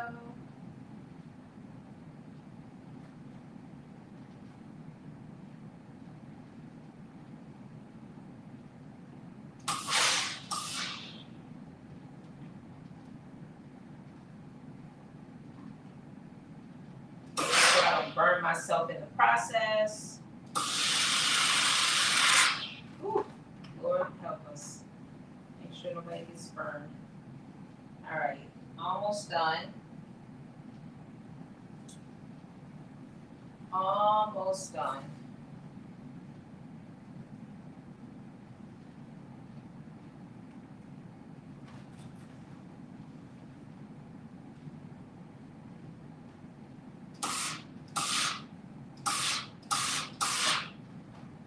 Okay. All right, both of these have been pressed. We just do one more. Make sure it's all lined up.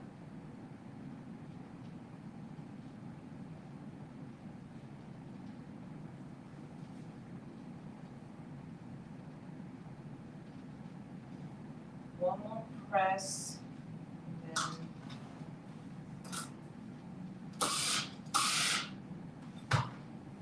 and last thing is to just make sure the waistband is correct. It's pressed out. Ooh, Lord help us. Don't burn us.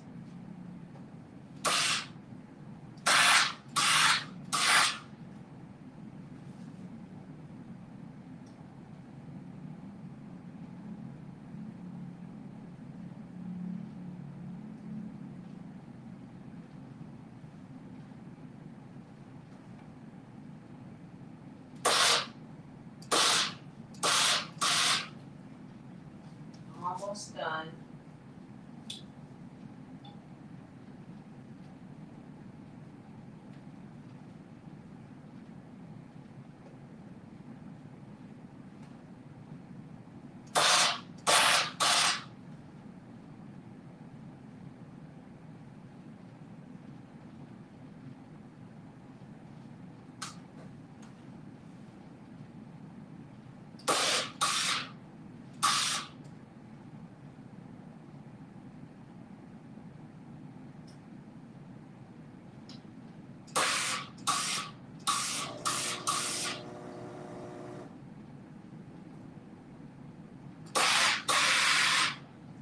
All right, I think I'm good to go.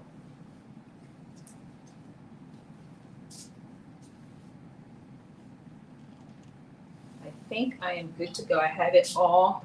The waistband is pressed.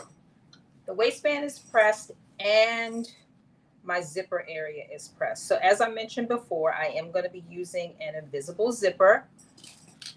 So I'm going to be using zipper tape. So I prefer zipper tape. Hey, Sebs, welcome. Welcome, welcome. So I'm going to be using zipper tape to install the zipper, which, what did I do with my zipper?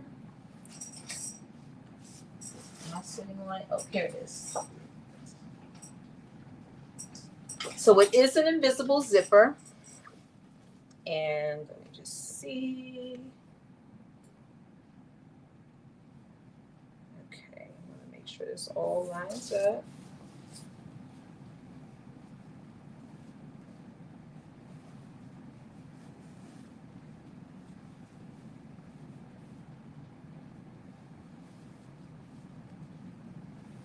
And where is my, here we go.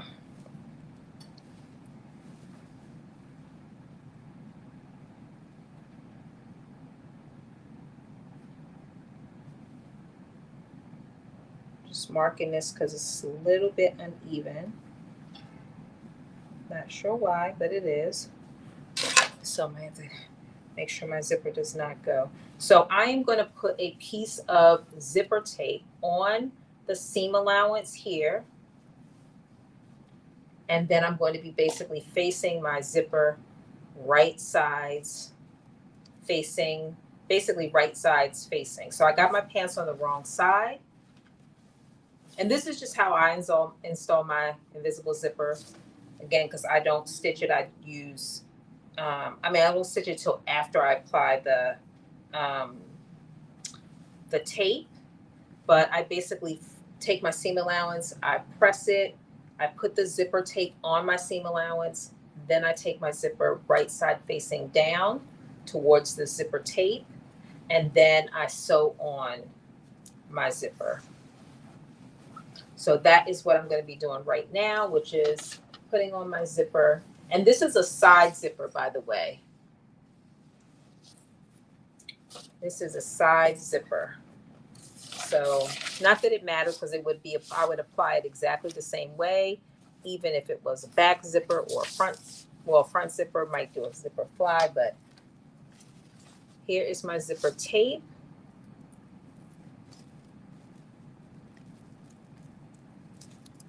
So I am just going to cut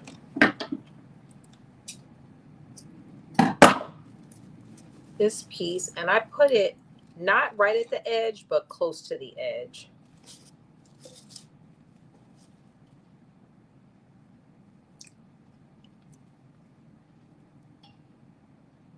And I'll show you in a minute.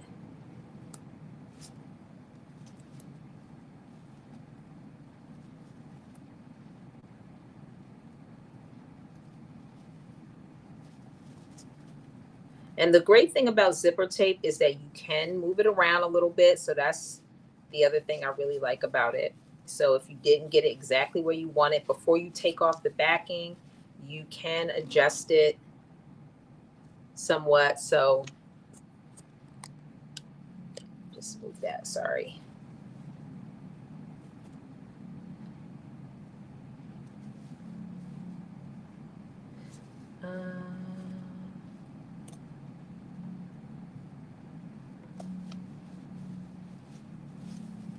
So it gives you a little bit of an idea what it looks like, where I'm putting it at. And again, it's a little hard to tell, because my pants probably on camera don't look, you can't tell wrong side from right side or how close to the edge it is, but hopefully that helps a little bit.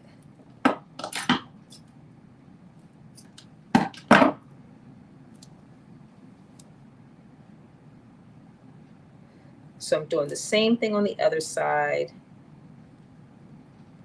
Again, just taking a piece of zipper tape. I'm trying to, I didn't measure it out, but you can, because my zipper is much longer than the 7 inches. So I like my zippers a little bit long. I think it just makes it easier to get the pants on. But once you get your right, where you want your zipper tape, then I just kind of apply a little pressure and heat to it before I remove any part of zipper tape. And then I do one side at a time. So I'm just going to lay this up here.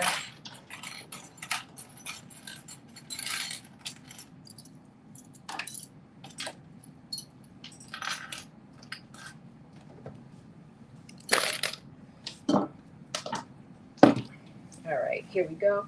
So I'm laying this up here. And then I'm going to take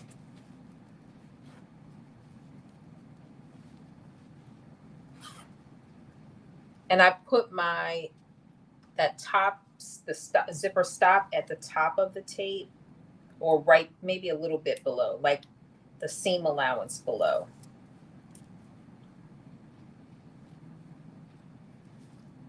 Again, right side's facing down.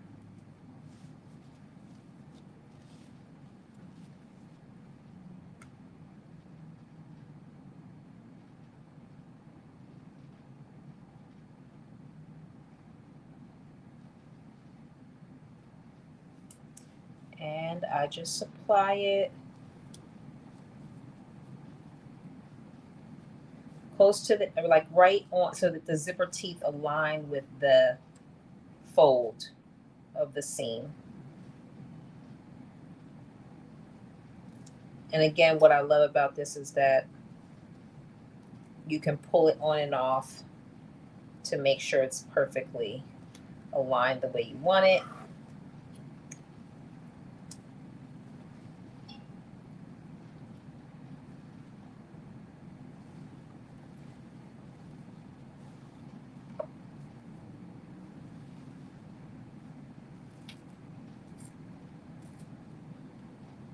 So I'm just adjusting it a little bit to make sure it's like right where I want it.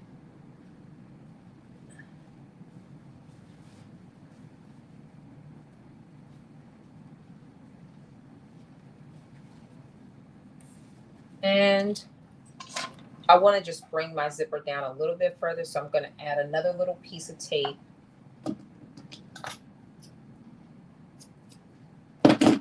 Just so I can bring it down a little bit more. And I don't have to worry about it moving out of place. So that's what I love about the zipper tape, because it's not going to move. And this zipper tape is zipper tape that I got from Waistband. And it's like the best. It works very well.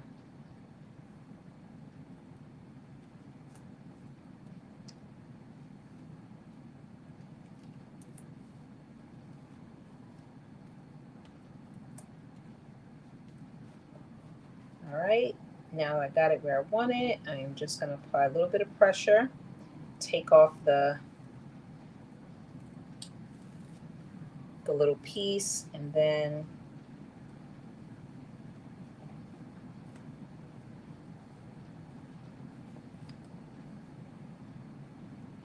apply my zipper.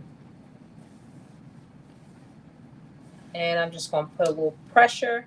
This tape sticks so well that you could, I mean, you can't, but you could definitely try it on without sewing it down. That I say you could, but you can't do that permanently. I wouldn't trust it, but it sticks very well. All right, so once I have the one side down, I zip it back up to make sure that I'm easily able to align the other side. So then I zip the zipper back up so it's fully zipped up. Again, you're not going to see the zipper, or if you do it right, you won't see the zipper. I'm just going to put another little piece of zipper tape on, just so I can have my zipper all the way taped down.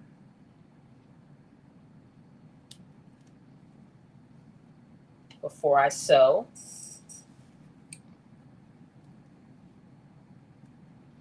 So again, what I'm doing now is just taking the tape and applying it to the seam allowance.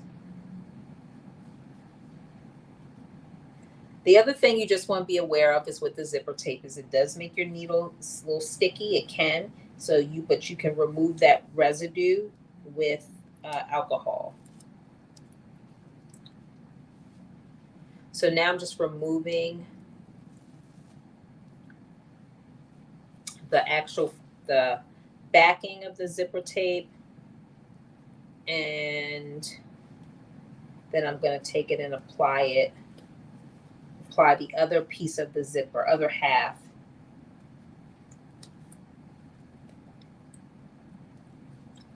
It's a little hard to do without having a full table, but so I got to figure that part out. But I'm able to do it. I'm able to get it done.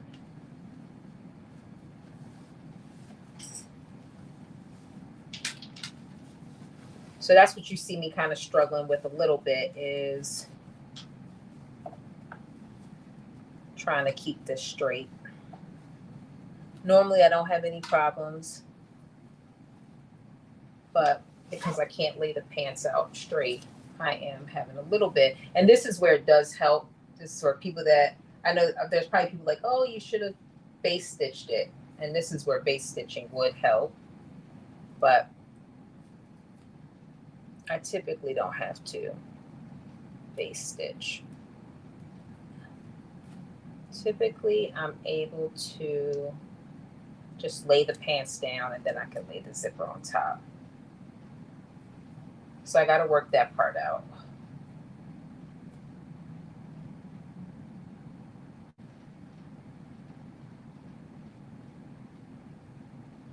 All right, I think I have my pants on. So the other side on.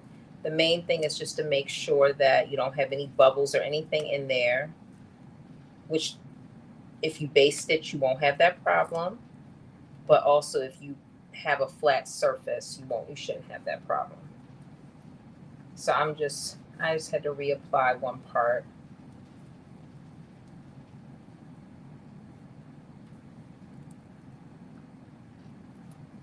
All right, I think I've gotten it on. It's all even.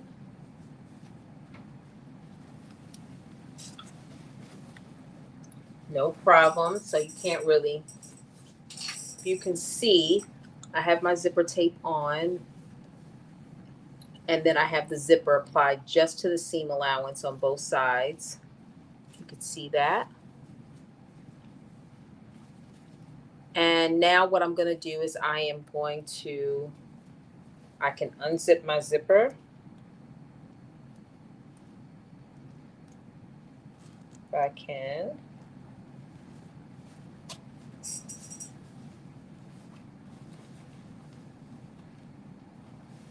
Let me just make sure before I unzip it that it's all good to go. Okay. Yep.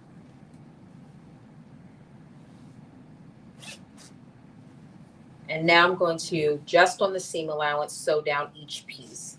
So I need to put on my zipper foot.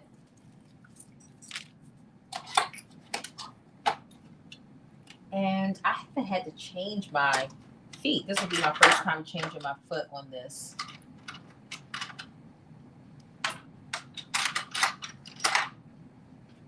Zipper foot. And I'm trying to think. I don't even remember how to change this foot. Part of me is like, oh, there we go. That was easy.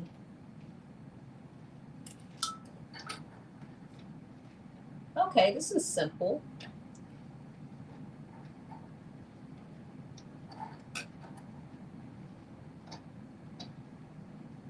And now I'm just putting my other foot on. As soon as I figure out how to get it on. Okay, I think I got it. Oh, okay. All right, that's different. All right, zipper foot is on.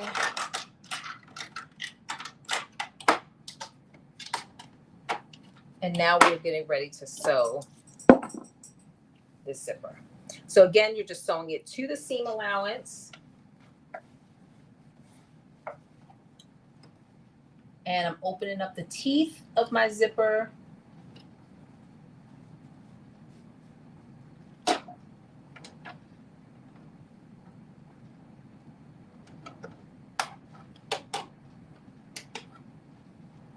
Oh, let me see. So I just want to get a little bit closer. So let me think.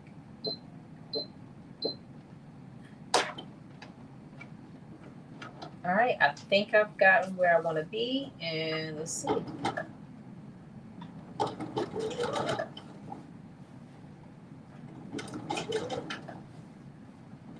And I'm just taking my time, making sure I don't sew over the zipper teeth.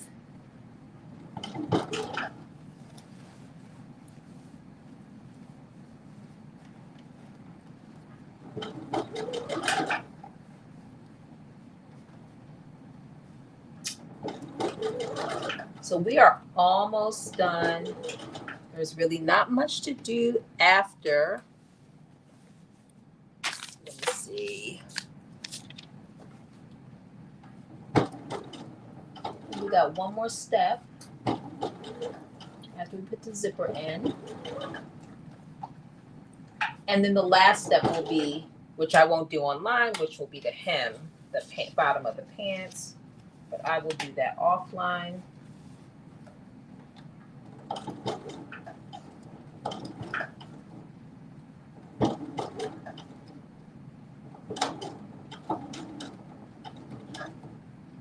And do a back stitch.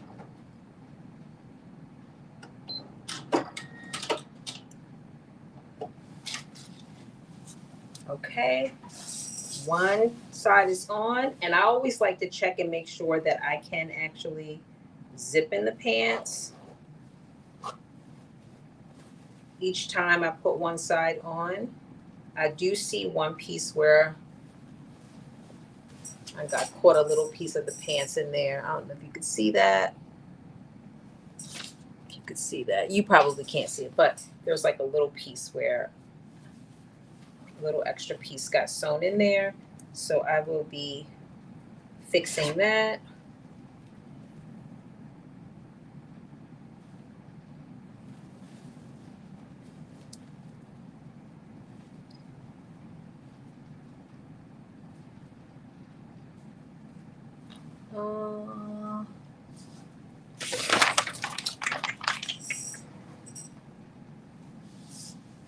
Be right back. Let me just get my seam ripper. So it was just a little piece that got caught up in there.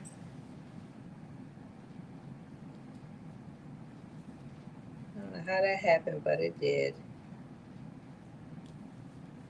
And it got caught in the back stitch. So I'm just going to take this little piece out.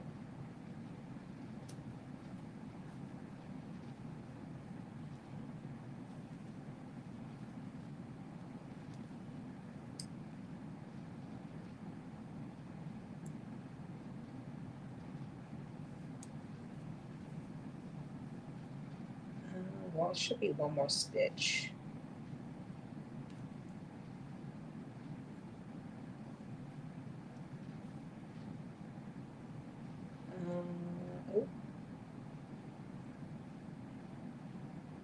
I'm so glad I'm using black thread, and I'm really glad I am, because I can see it to pull this piece out.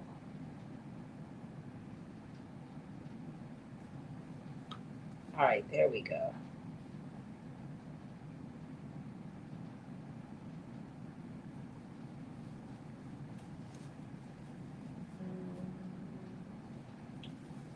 Did I get it? Yep, I did. I don't know how that happened, but it did.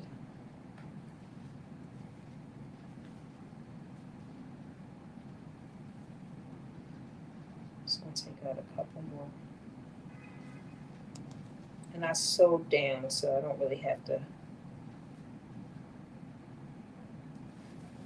Okay, now I'm gonna do the same thing on the other side.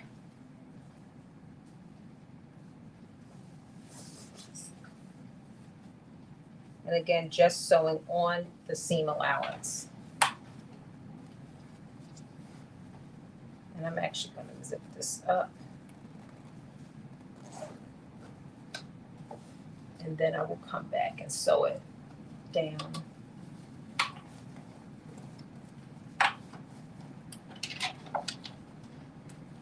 Again, you want to make sure that you just have the seam allowance, because that's what happened on the other one.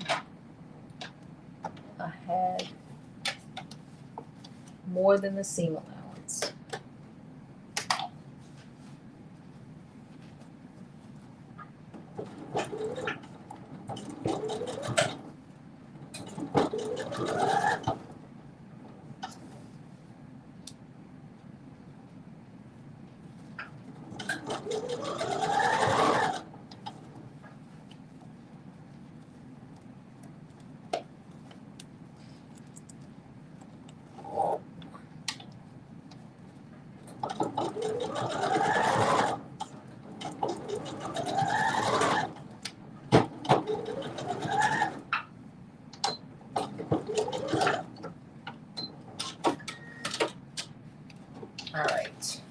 Now I do need to just unzip in this so I can get a little bit closer.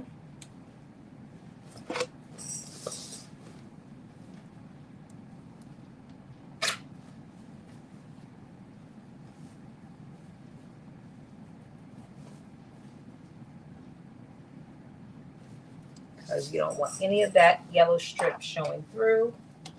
I know I don't. So I'm going to just get in here a little bit closer and open up the teeth.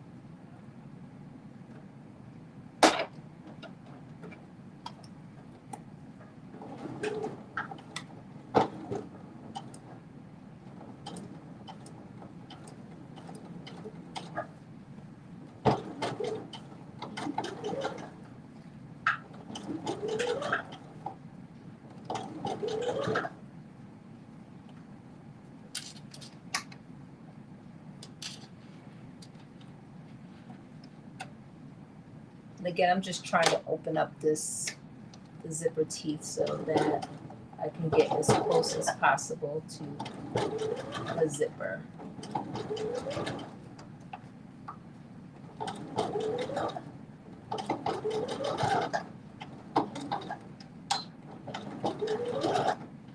All right.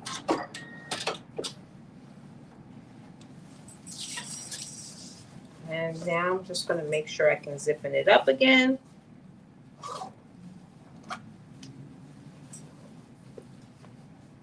All right, and now we are on to our last step, which is our finishing step. And that is where we sew on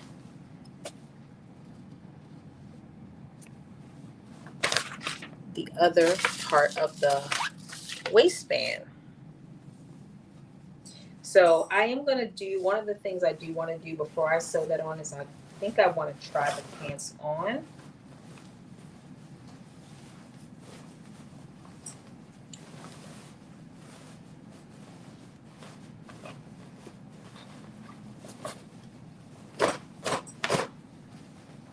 So these are the pants for the most part.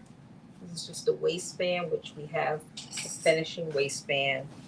The other part of the waistband that we need to put on, which we're literally doing the same thing we did with the other, which is, let me see which piece is 9. Okay, here we go. Sewing the right sides together.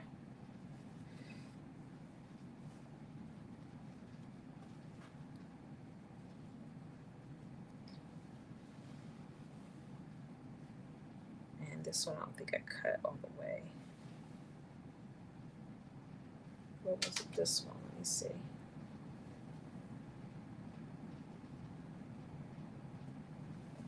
Now I got to make sure which one I did.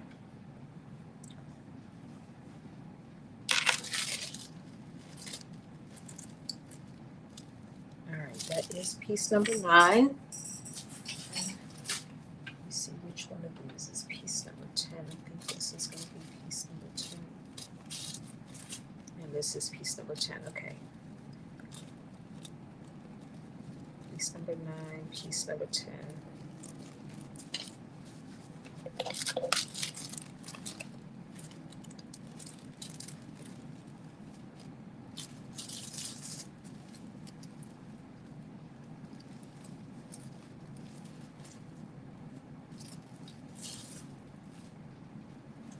All right, just clip these 2 pieces, right sides facing.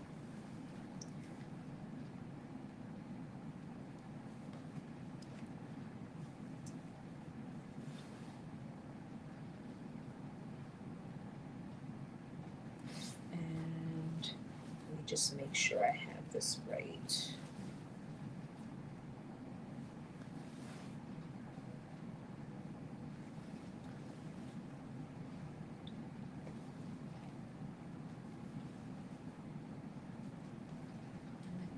This is right.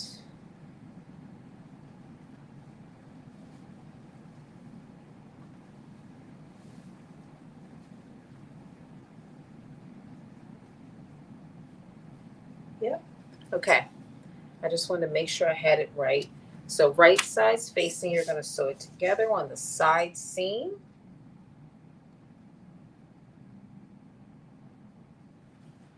Oh, let me change my foot.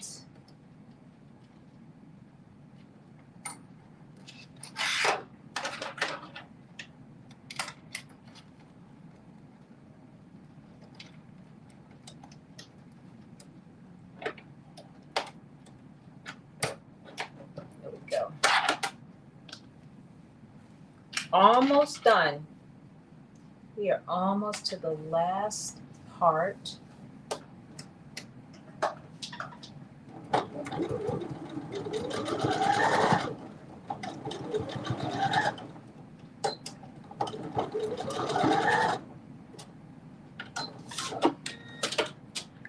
And then we are, let me see, stitch the front waistband to the back waistband, the linings at the right side seam, then turn under a 1/2 inch on the notched edge. So let me see, that's this. So the notch edge is the, I think this will be the bottom part. Well, one side is notched. In this case, it's going to be this part. So I do need to press that down. So I'm going to press that. So let me do that now, because that's the last thing we're going to do before we attach it. So I was going to try them on, but I'm like, let me just finish them and then try it on. So I'm going to go press down the notched edge, and then we're going to attach it to the pants. So I'll be right back.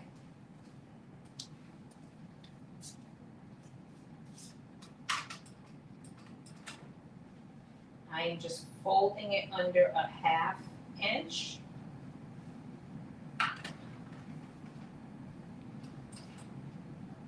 And pressing that all the way around. And I'm just going to get my clips. I'm going to get my clips so that I can hold it as I'm pressing it. Clip it down, that way it stays.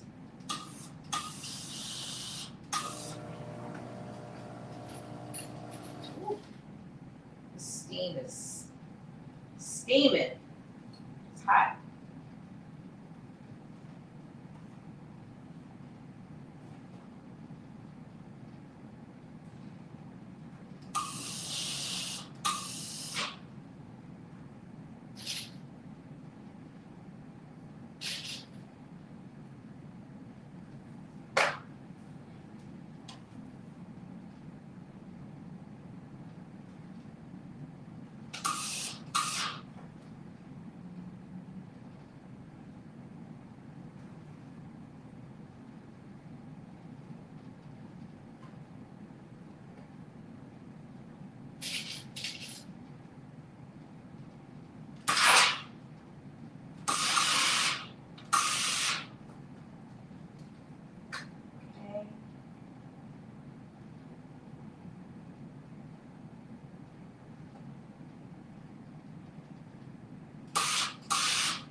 Almost done. Last little bit to press down.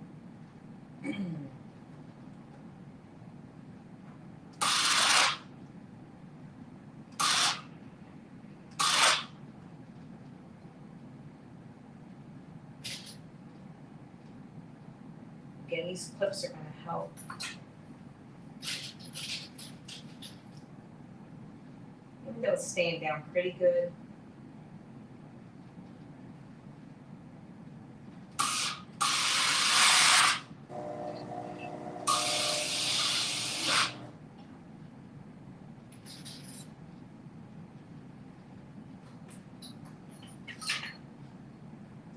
last little bit. Then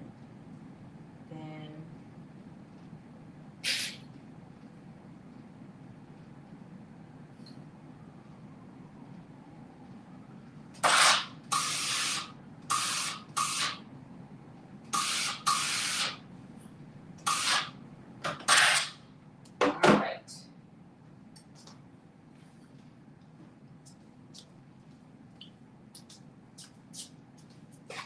Okay, I have folded down 1/2 inch, pressed it all the way around.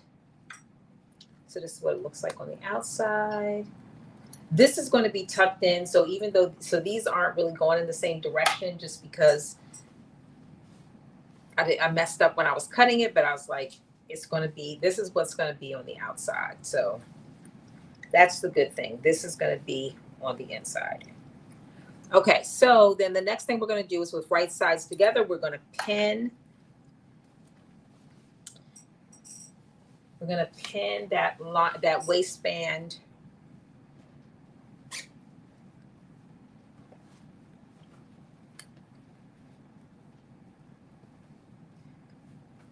so right sides together, and you want to make sure that you fold out your zipper. So you want to fold out that seam allowance on that zipper.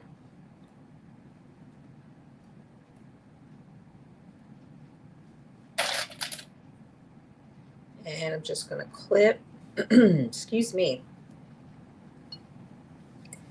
clip it all the way around. And then we are going to sew it. And this is literally the last step that we're going to do online before, because I'll hem the pants offline, because as I stated before, I'm short, so, and I like my pants to hit at a certain part of my ankle. So I will be measuring that out and hemming to the, you know, where I like it to hit. But I'm going to try them on.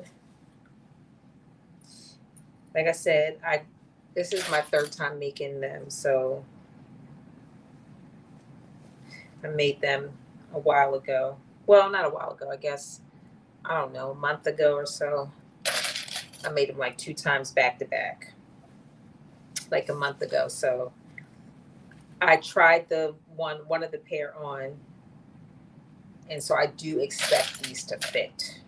In fact, I expect them to be maybe even a little bit more comfortable because, as I mentioned before,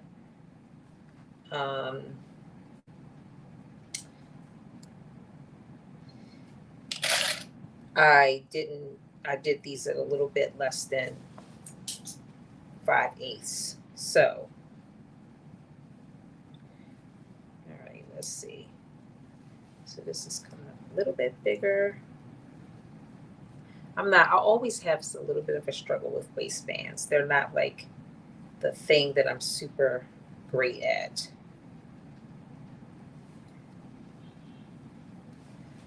So we'll see what's happening here.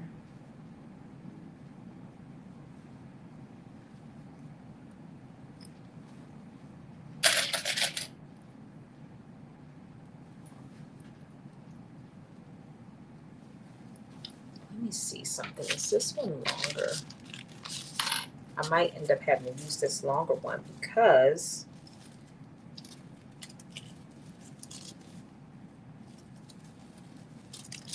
I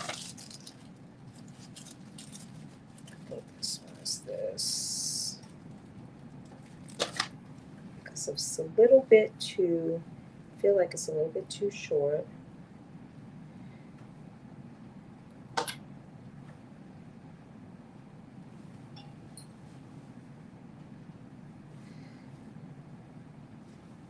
And I'm not really sure why. Let me see. I don't know what I can do.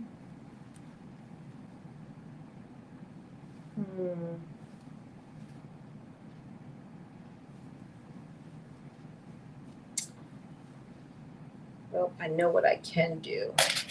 So so I couldn't see the pattern very good. Are the pants wide leg or flared at the bottom? I feel like, well, they are wide leg because they are, it looks like they're flared, but the two pair of pants that I've made already, it is not, it doesn't give that flare effect. It does fit through the thigh, but it doesn't. So, but the pattern does look a little bit like it's,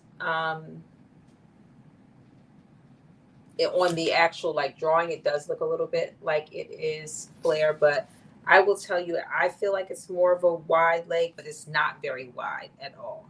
It's not wide. It is more, it's definitely not flare. I don't think it's flare at all. That's not the feel that it gave for the two that I've made already. It's definitely more what I would call like a boot cut, is kind of like the way I would like to describe it, than it is even wide leg. So I hope that helps some, Patricia. If Lynn is on, I know she's checking in and out. She might have more detail about what the intent was, but I would describe it more like a boot cut based on how the other two pair that I've made fit. But you're going to see in 1 minute, as soon as I figure out what I'm going to do about this other waistband.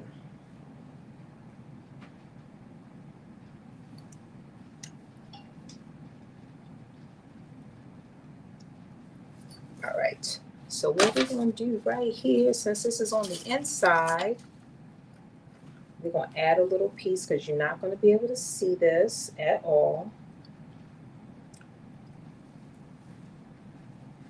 And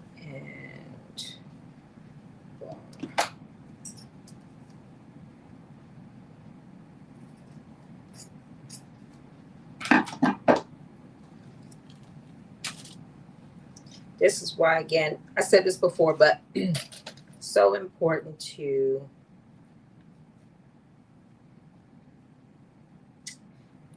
follow those especially when you have a waistband, to make sure you follow those seam allowances, because it will not line up if you don't when you're attaching that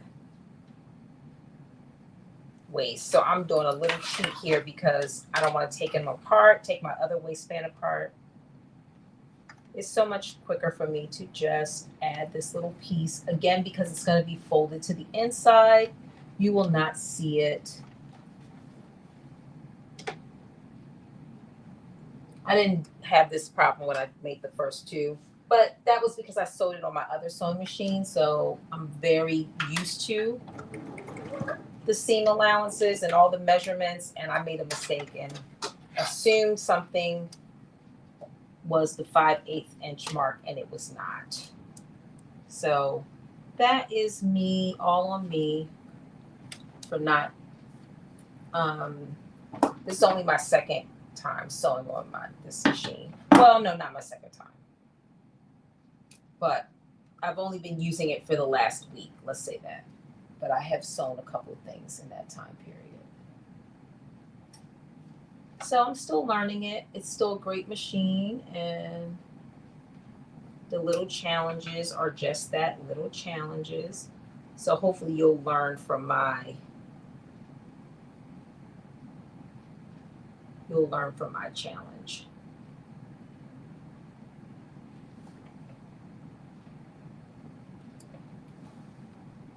I'm just rethreading my needle.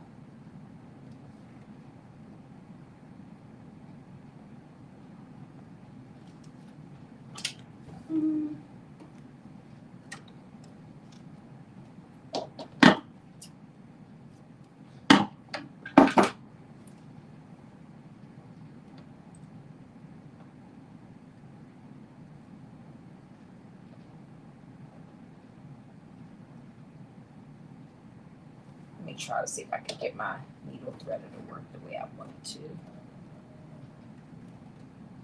All right, come on. Be kind to me. Why can't I figure this out?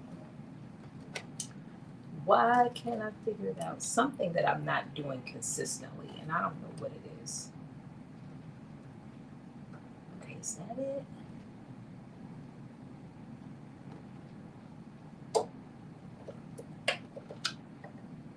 You know what? I wonder if it's because.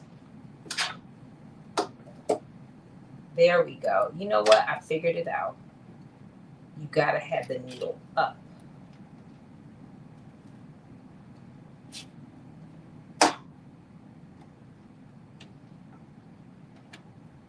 In the highest position. And then I think that's what it is. Yep, that's what it is. Got to have the needle in the highest position in order for it to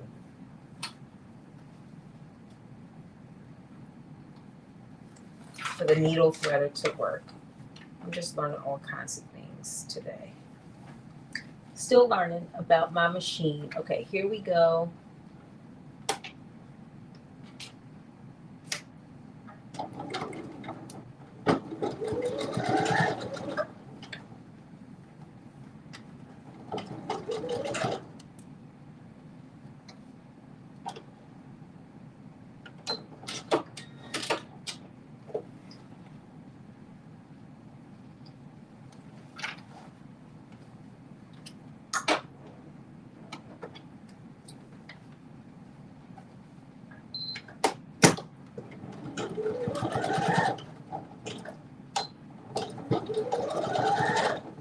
All right.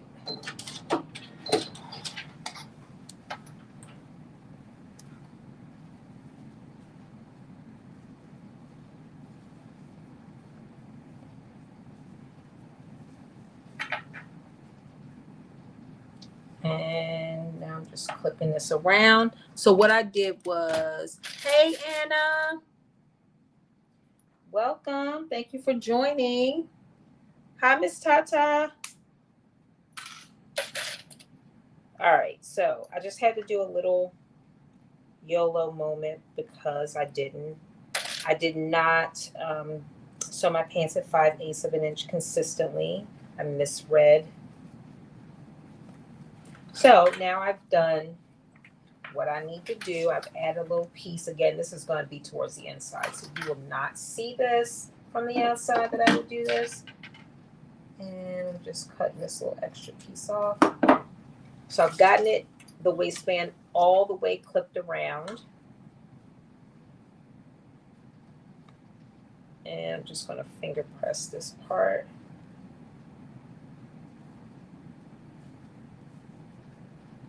Put a little clip in here just to hold it. And now I'm going to stitch all the way around. So I'm going to stitch all the way around the upper edge where I clipped it from one end all the way to the other. Again, this is the other waistband, your lining of your waistband. I, just as a recap, I basically sewed the front to the back, and then I folded up 1/2 of an inch, pressed it all the way around, and then right sides together, I clipped the lining waistband to the actual waistband that's tied to the pants all the way around. And now I'm going to sew all the way around this top part. So that's what I'm going to do right now.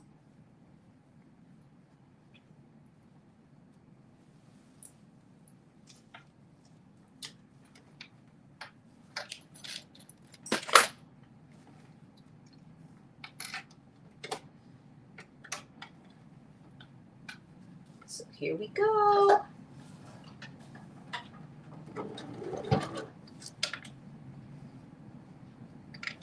All right.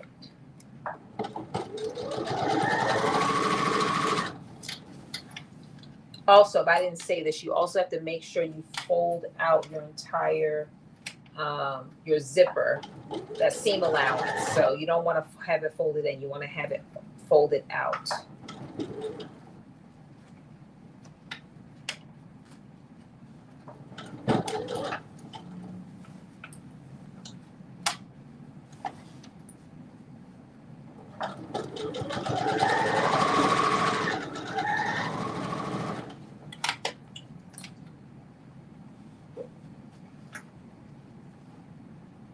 Get out of here. Okay.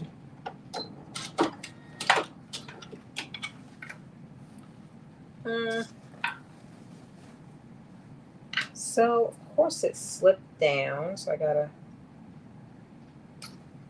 This is just one of those moments where it's like, okay.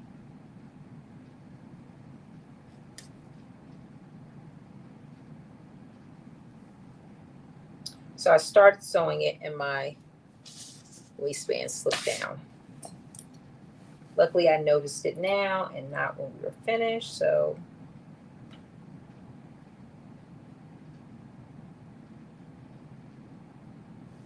I'm just using my seam ripper to take this out a little bit. You said boot cut is what you're saying. Yeah, that's what I think it is for sure. Based on the 2 pair that I've sewn already, that's what I think it is, which is great. I like boot cut. I'm not a huge. I said this earlier, but I'm not a huge fan of, for myself, for my body type, wide cut. So that's why when I tried these on and I saw how they framed me, I thought, oh, these are perfect. I really like them. They just really, fit me well. So very happy about that. Okay. So my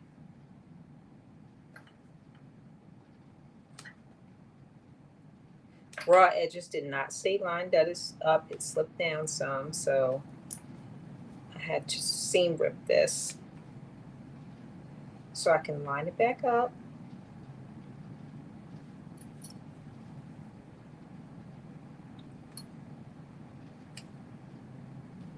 All right, there we go. Let's try this again. And this time I think I'm gonna sew it from the, oh, no, I guess I'm gonna sew it from this way. I just gotta really take my time. Take my time.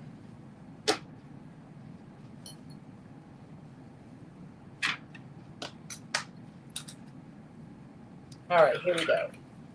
Third time. Actually, you know what? I am going to go from this way. Keep this one on the top. That way I can really see it.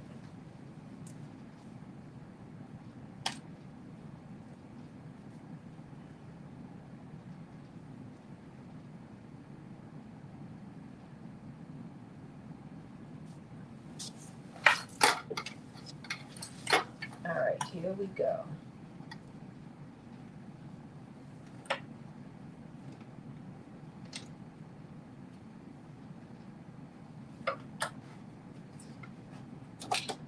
All right.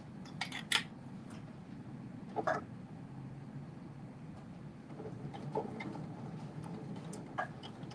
doing the back stitch.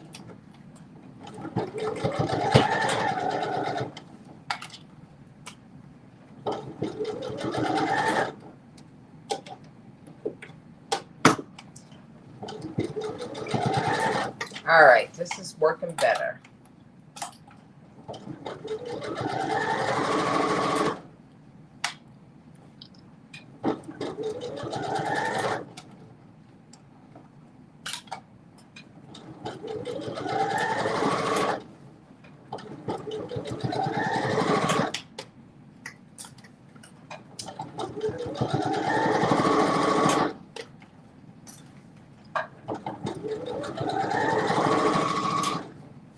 So like I mentioned before, the plan is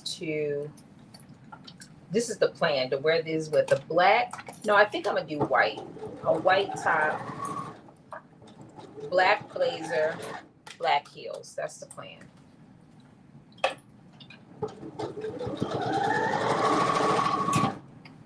I'm feeling really good about this.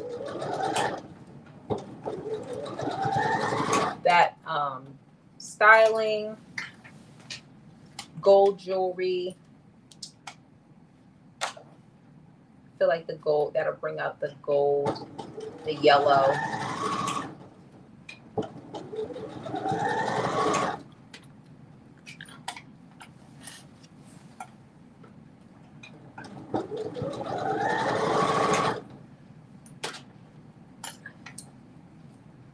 I definitely will grab some pictures.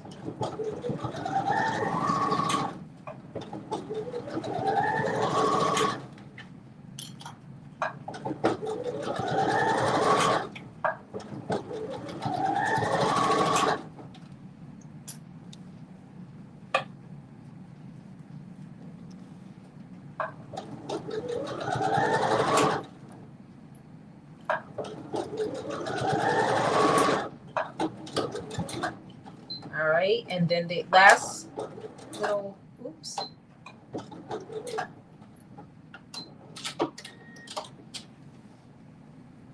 I am going to,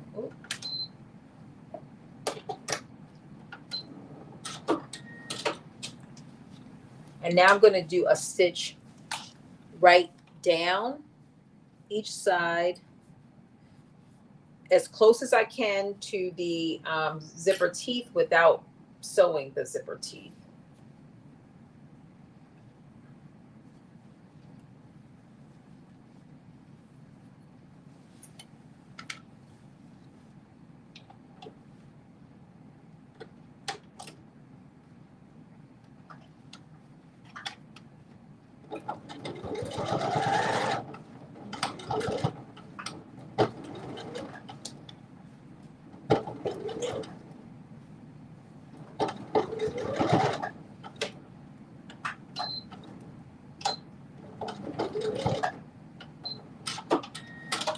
And I have to do the same thing on the other side. Yep. Just do that stitch straight down. Again, as close as I can get to the zipper teeth without going over.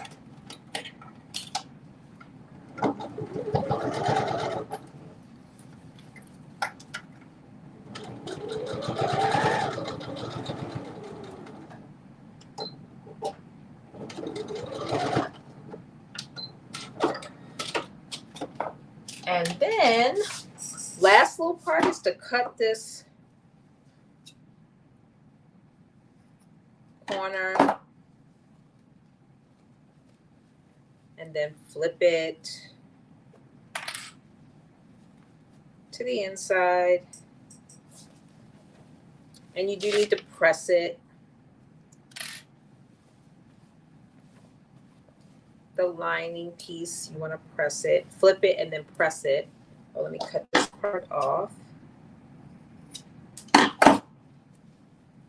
And I'll probably clip a little bit neater and press it a little bit more.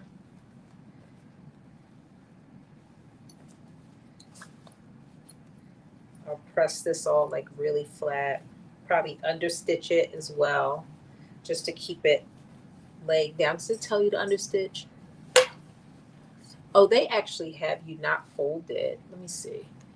Turn lining inside. Oh yeah, okay. Press and then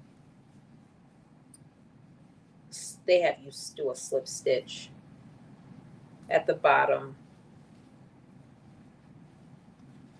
which I will not do on live because that will take us way too much time. So I'm going to just press this down and then I'm going to try the pants on. So I will be right back. So hold on, give me about 2 or 3 minutes to press this down and then put the pants on. I'll be right back.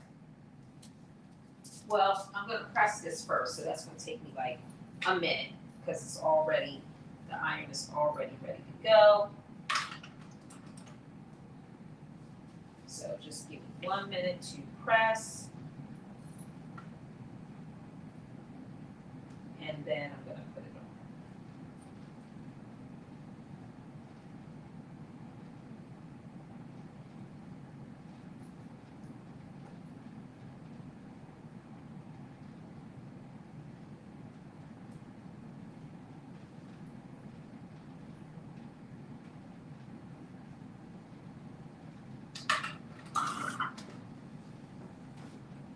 All right, here we go.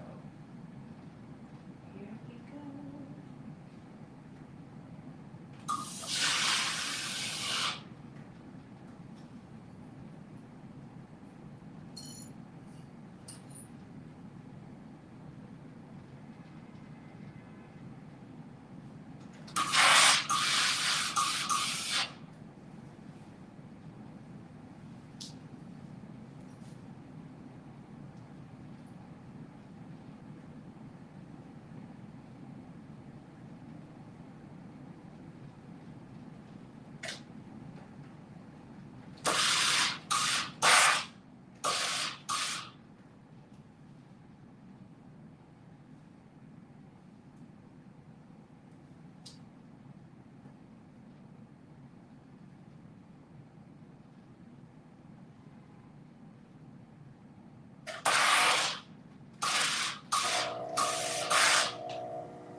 going to try them on, and I'll be right back.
All right, here I come.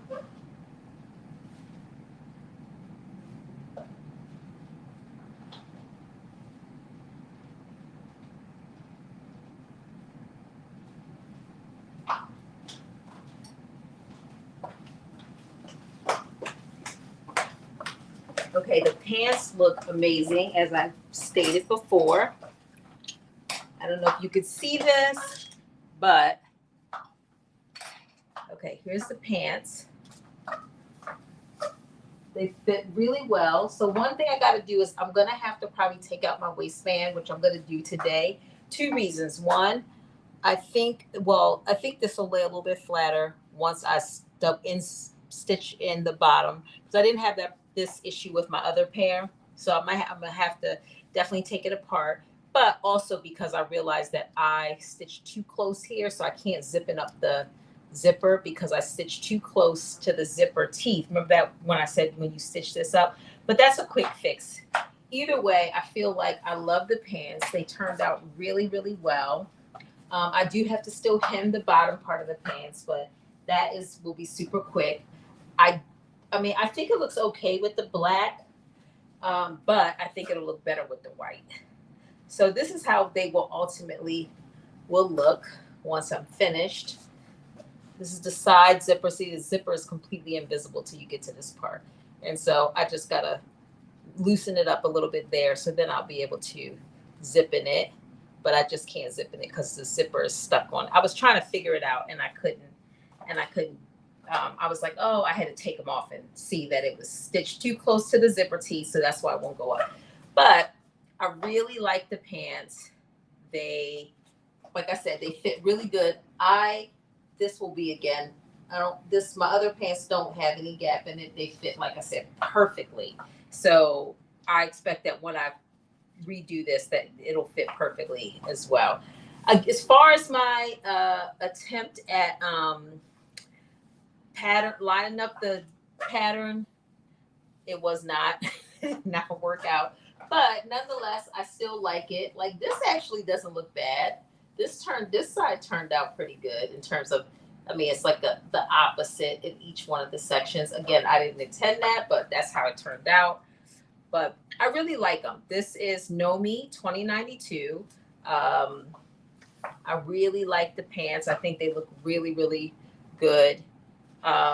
This is, again, my third time making it, my third pair.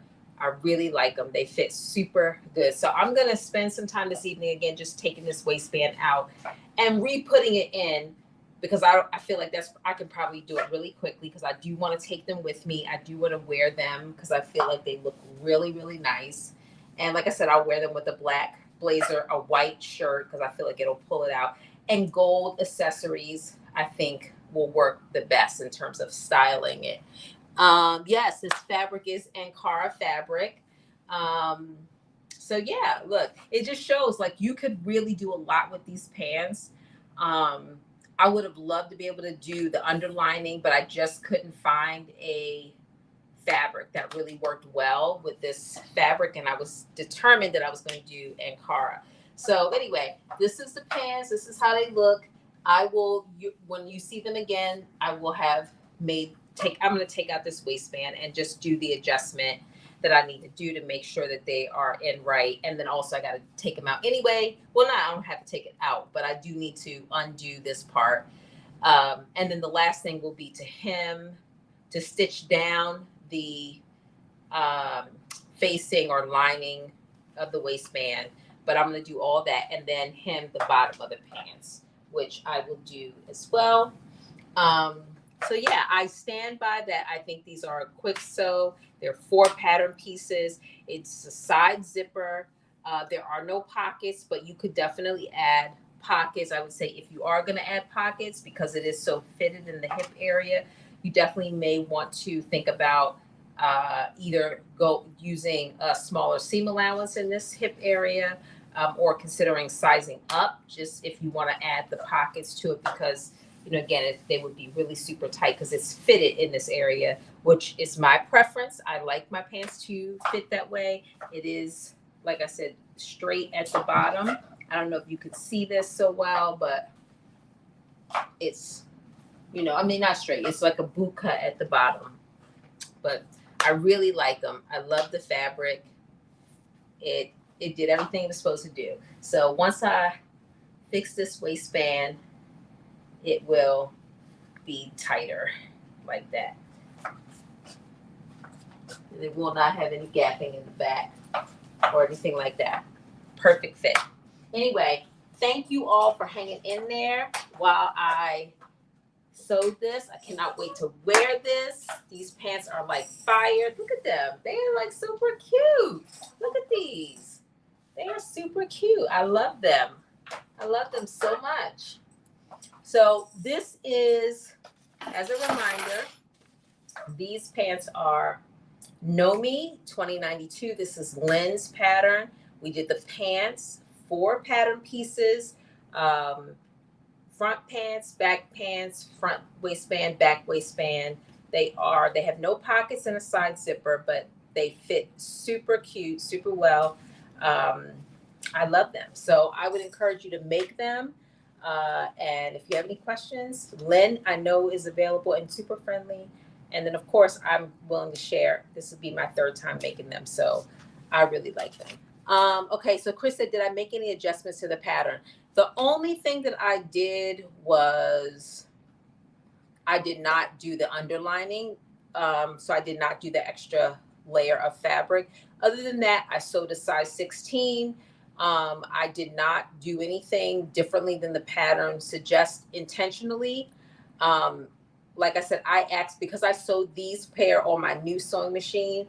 The mistake that I did make is I thought I was sewing at 5/8. I was not sewing at 5/8. So when it came to fitting my waistband, it didn't fit. So I had to do some in real time adjustments to get the waistband. And so I'm going to fix that because I was kind of, doing it really quick. But I didn't make any other intentional adjustments to the sizing to get the fit that I got. So, yeah. So these are the pants. Super cute. Super, super cute. I love them. This is the back. So it has darts in the back, 2 darts in the back, none in the front. Very narrow darts, just to give you that kind of cinched waist, which again is another reason why you need your zipper, so you can get it off. It is invisible zipper on the side. So again, you can't see it until you get here because I gotta get that fabric out. But yeah, they turned out really, really well. I really like them a lot. These are like my new favorite go-to pants that I will be making. They are super, super nice. I really like them. So anyway, thank you all for joining. I encourage you to make them. Nomi patterns are on sale October 10th through the 14th. So make sure you grab this pattern because it is cute. You will love to make it. So thank you. Thank you, Carmen, for the super chat. I appreciate you. Thank you so much. Thank you, thank you, thank you. I always appreciate you showing some love. Thank you. All right. I will see you all next Friday, 7 p.m. Eastern time. We are making, I think, a peplum top, Ankara fabric again. I will post more details either this weekend or early part of next week so that you all are ready. Good night and see you next Friday. Thank you again, Carmen, for the super chat. I appreciate it. Thank you, Miss Tata. Thank you all for hanging in there. Dee, Patricia, Shamira, Chris, Jacqueline. Jacqueline, I'm using Ankara fabric. Sorry, I just saw your post, your question. Let me see. Anna, Sebs, thank you. Lynn, thank you again for such an amazing pattern, and thank you for stopping through the chat. I appreciate you for hanging in there with us. Mo, baby, thank you. Kay, thank you so much for letting us know when the pattern sale was going to be. Marilyn, thank you so much. And Miss Tata, thank you so much for all the shares, all the likes, all the gifts. I appreciate you. Gloria, thank you. Thank you. Yes, it is a really great fit. I really like the pants, and I'm sold on the pants. I mean, just my favorite. So anyway, I will see you all next Friday, 7 p.m. And stay tuned for more details for next Friday's sew along. Bye.